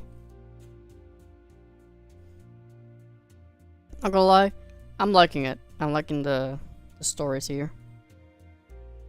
They're pretty funny too. Not gonna lie. Pretty nice Bible. Not gonna lie. I like it. There was other ones with really cool designs as well on Amazon, you know. There was one with the crown of thorns around here, and there was another one with half a lion face as well on it. And yeah, I'm really liking the stories. I'm really digging them, and it really tells you a lot. It's not a bad fiction story. I'm not sure about the religious part Or I guess the religious part, I guess. Maybe. But on the part of history, probably it's more accurate. We can't forget that it is partly also a history book, also a law book, morality book, or not morality. Okay, history. It is history. It is law. It is philosophy. It is poetry. As I guess also cosmology, since it tells you how everything started. I guess it's also a health book. You can take it as a health book. It tells you all the stuff you could eat, or I guess are the healthiest things you can eat. And I guess it's a prophecy book as well in some way. I mean, I'm not sure about the Revelations part, but we'll get to the Revelations part, I hope, in a couple months maybe. Since we still have like a lot left. Let me check. Yeah, on Revelations, or yeah, this is supposed to Corinthians. And then yeah, Peter's the last book, or near the last book, and then comes Revelations here, in which yeah, it'll be the end. But yeah, that'll be it for tonight, fellas. For those that stayed, I appreciate it. Tonight again, it's a really nice read. I really like the stories for now from both Genesis and Exodus. They're pretty interesting, not gonna lie. And it's good to learn a thing or two, because especially because I forgot a lot from the Sunday schools that I used to go. I've forgotten a lot, and there was also a lot of things that I was never told specifically. Like for example, Moses actually having killed someone and hitting the body in the sand. I didn't know the part of I didn't know before the part of Jacob wrestling with God or an angel, whichever of the two you believe in. And which one also? Which one also? Oh yeah, there was also some hilarious parts as well on the story of the wicked guy, and then Er's brother, in which he was told that you're going to replace and you're gonna make a children instead, but then Er's brother was like, nope, I'm going to pull out and just throw away the seed onto the floor, and then he just got smite. God just smite them. Oh, was wicked. Smite. Oh, Er's brother pulled out and didn't want to actually make children, and just wasted all his seed. Smite. But yeah. Anyways, have a good night, fellas. And again, thank you for sticking by. I'll see you guys hopefully on Thursday. My buddy said this in like the only argument about masturbation being bad in the Bible, and it's because bro pulled out. Okay, the thing about masturbation being bad is that, what about your voice actor work? No, today is Holy Bible study. I'm not gonna do that today or tonight. But anyway, about masturbation. Okay, look. We all know why the capital sins, or yeah, the capital sins, the ones that are pride, envy, lust, gluttony, greed, and stuff. We all know why they're bad. They can take over your life, and as soon as it becomes an addiction, it takes over your life. It takes over everything that you hold precious. It's gonna be your downfall. That's why. And I know it sounds pretty lukewarm to say this, but it's all about having a balance and not to always be doing it every day or every week. You just need a little balance there. Like, sure, it doesn't, like, sure, do it if you want to, I guess. And do it in private, for fuck's sake. Don't be a perv. And the same goes for pride. You can be proud of yourself if you want. Just don't let it take over you. Just don't let it take over you. Because then that pride will become envy as well. You will wish you want what others have as well. It's like all these other capital sins overlap with each other as well. Like with pride, with a lot of pride, you can become very envious very easily. Like you just wish you can have that because you believe you should be having that. And your pride is not going to let you think otherwise. And just like how greed and gluttony also overlap with each other, you want more because out of the wish of just having it.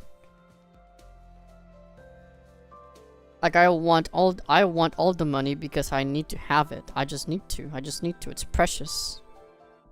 Just an example. Lust is one of the few that is pretty difficult for all. Obviously, a lot of people are very difficult to overcome lust. And from what I also heard, or for what I know, it is one of the only ones that basically Jesus just tells you to run away from. I mean, look at Joseph. He had to run away. He couldn't fight. He could not. He just said, "Fuck it. I am not going to fuck this woman because she's already holding on to me. So I'm just gonna take off my clothes and just run, or at least my top, and just run." Yeah, exactly. Pride makes you believe that you are entitled to it. As in, like, I am envious that this person has this. I'm envious that this person has this. And I am entitled to it. And exactly also, you have to be humble. If you want to mostly diff someone or just to be, well, I don't want to say better than anyone because then that will also be a little too prideful. But if you want to knock someone that is a little too prideful, just be humble. Just be humble to them, and they will crush themselves. They will turn small. And how much they will wish that you're gonna be like you. But yeah, a little good lesson here. Alright, fellas, have a good night. Hopefully, I'll see you guys on Thursday, alright? Bye-byes. Mwah.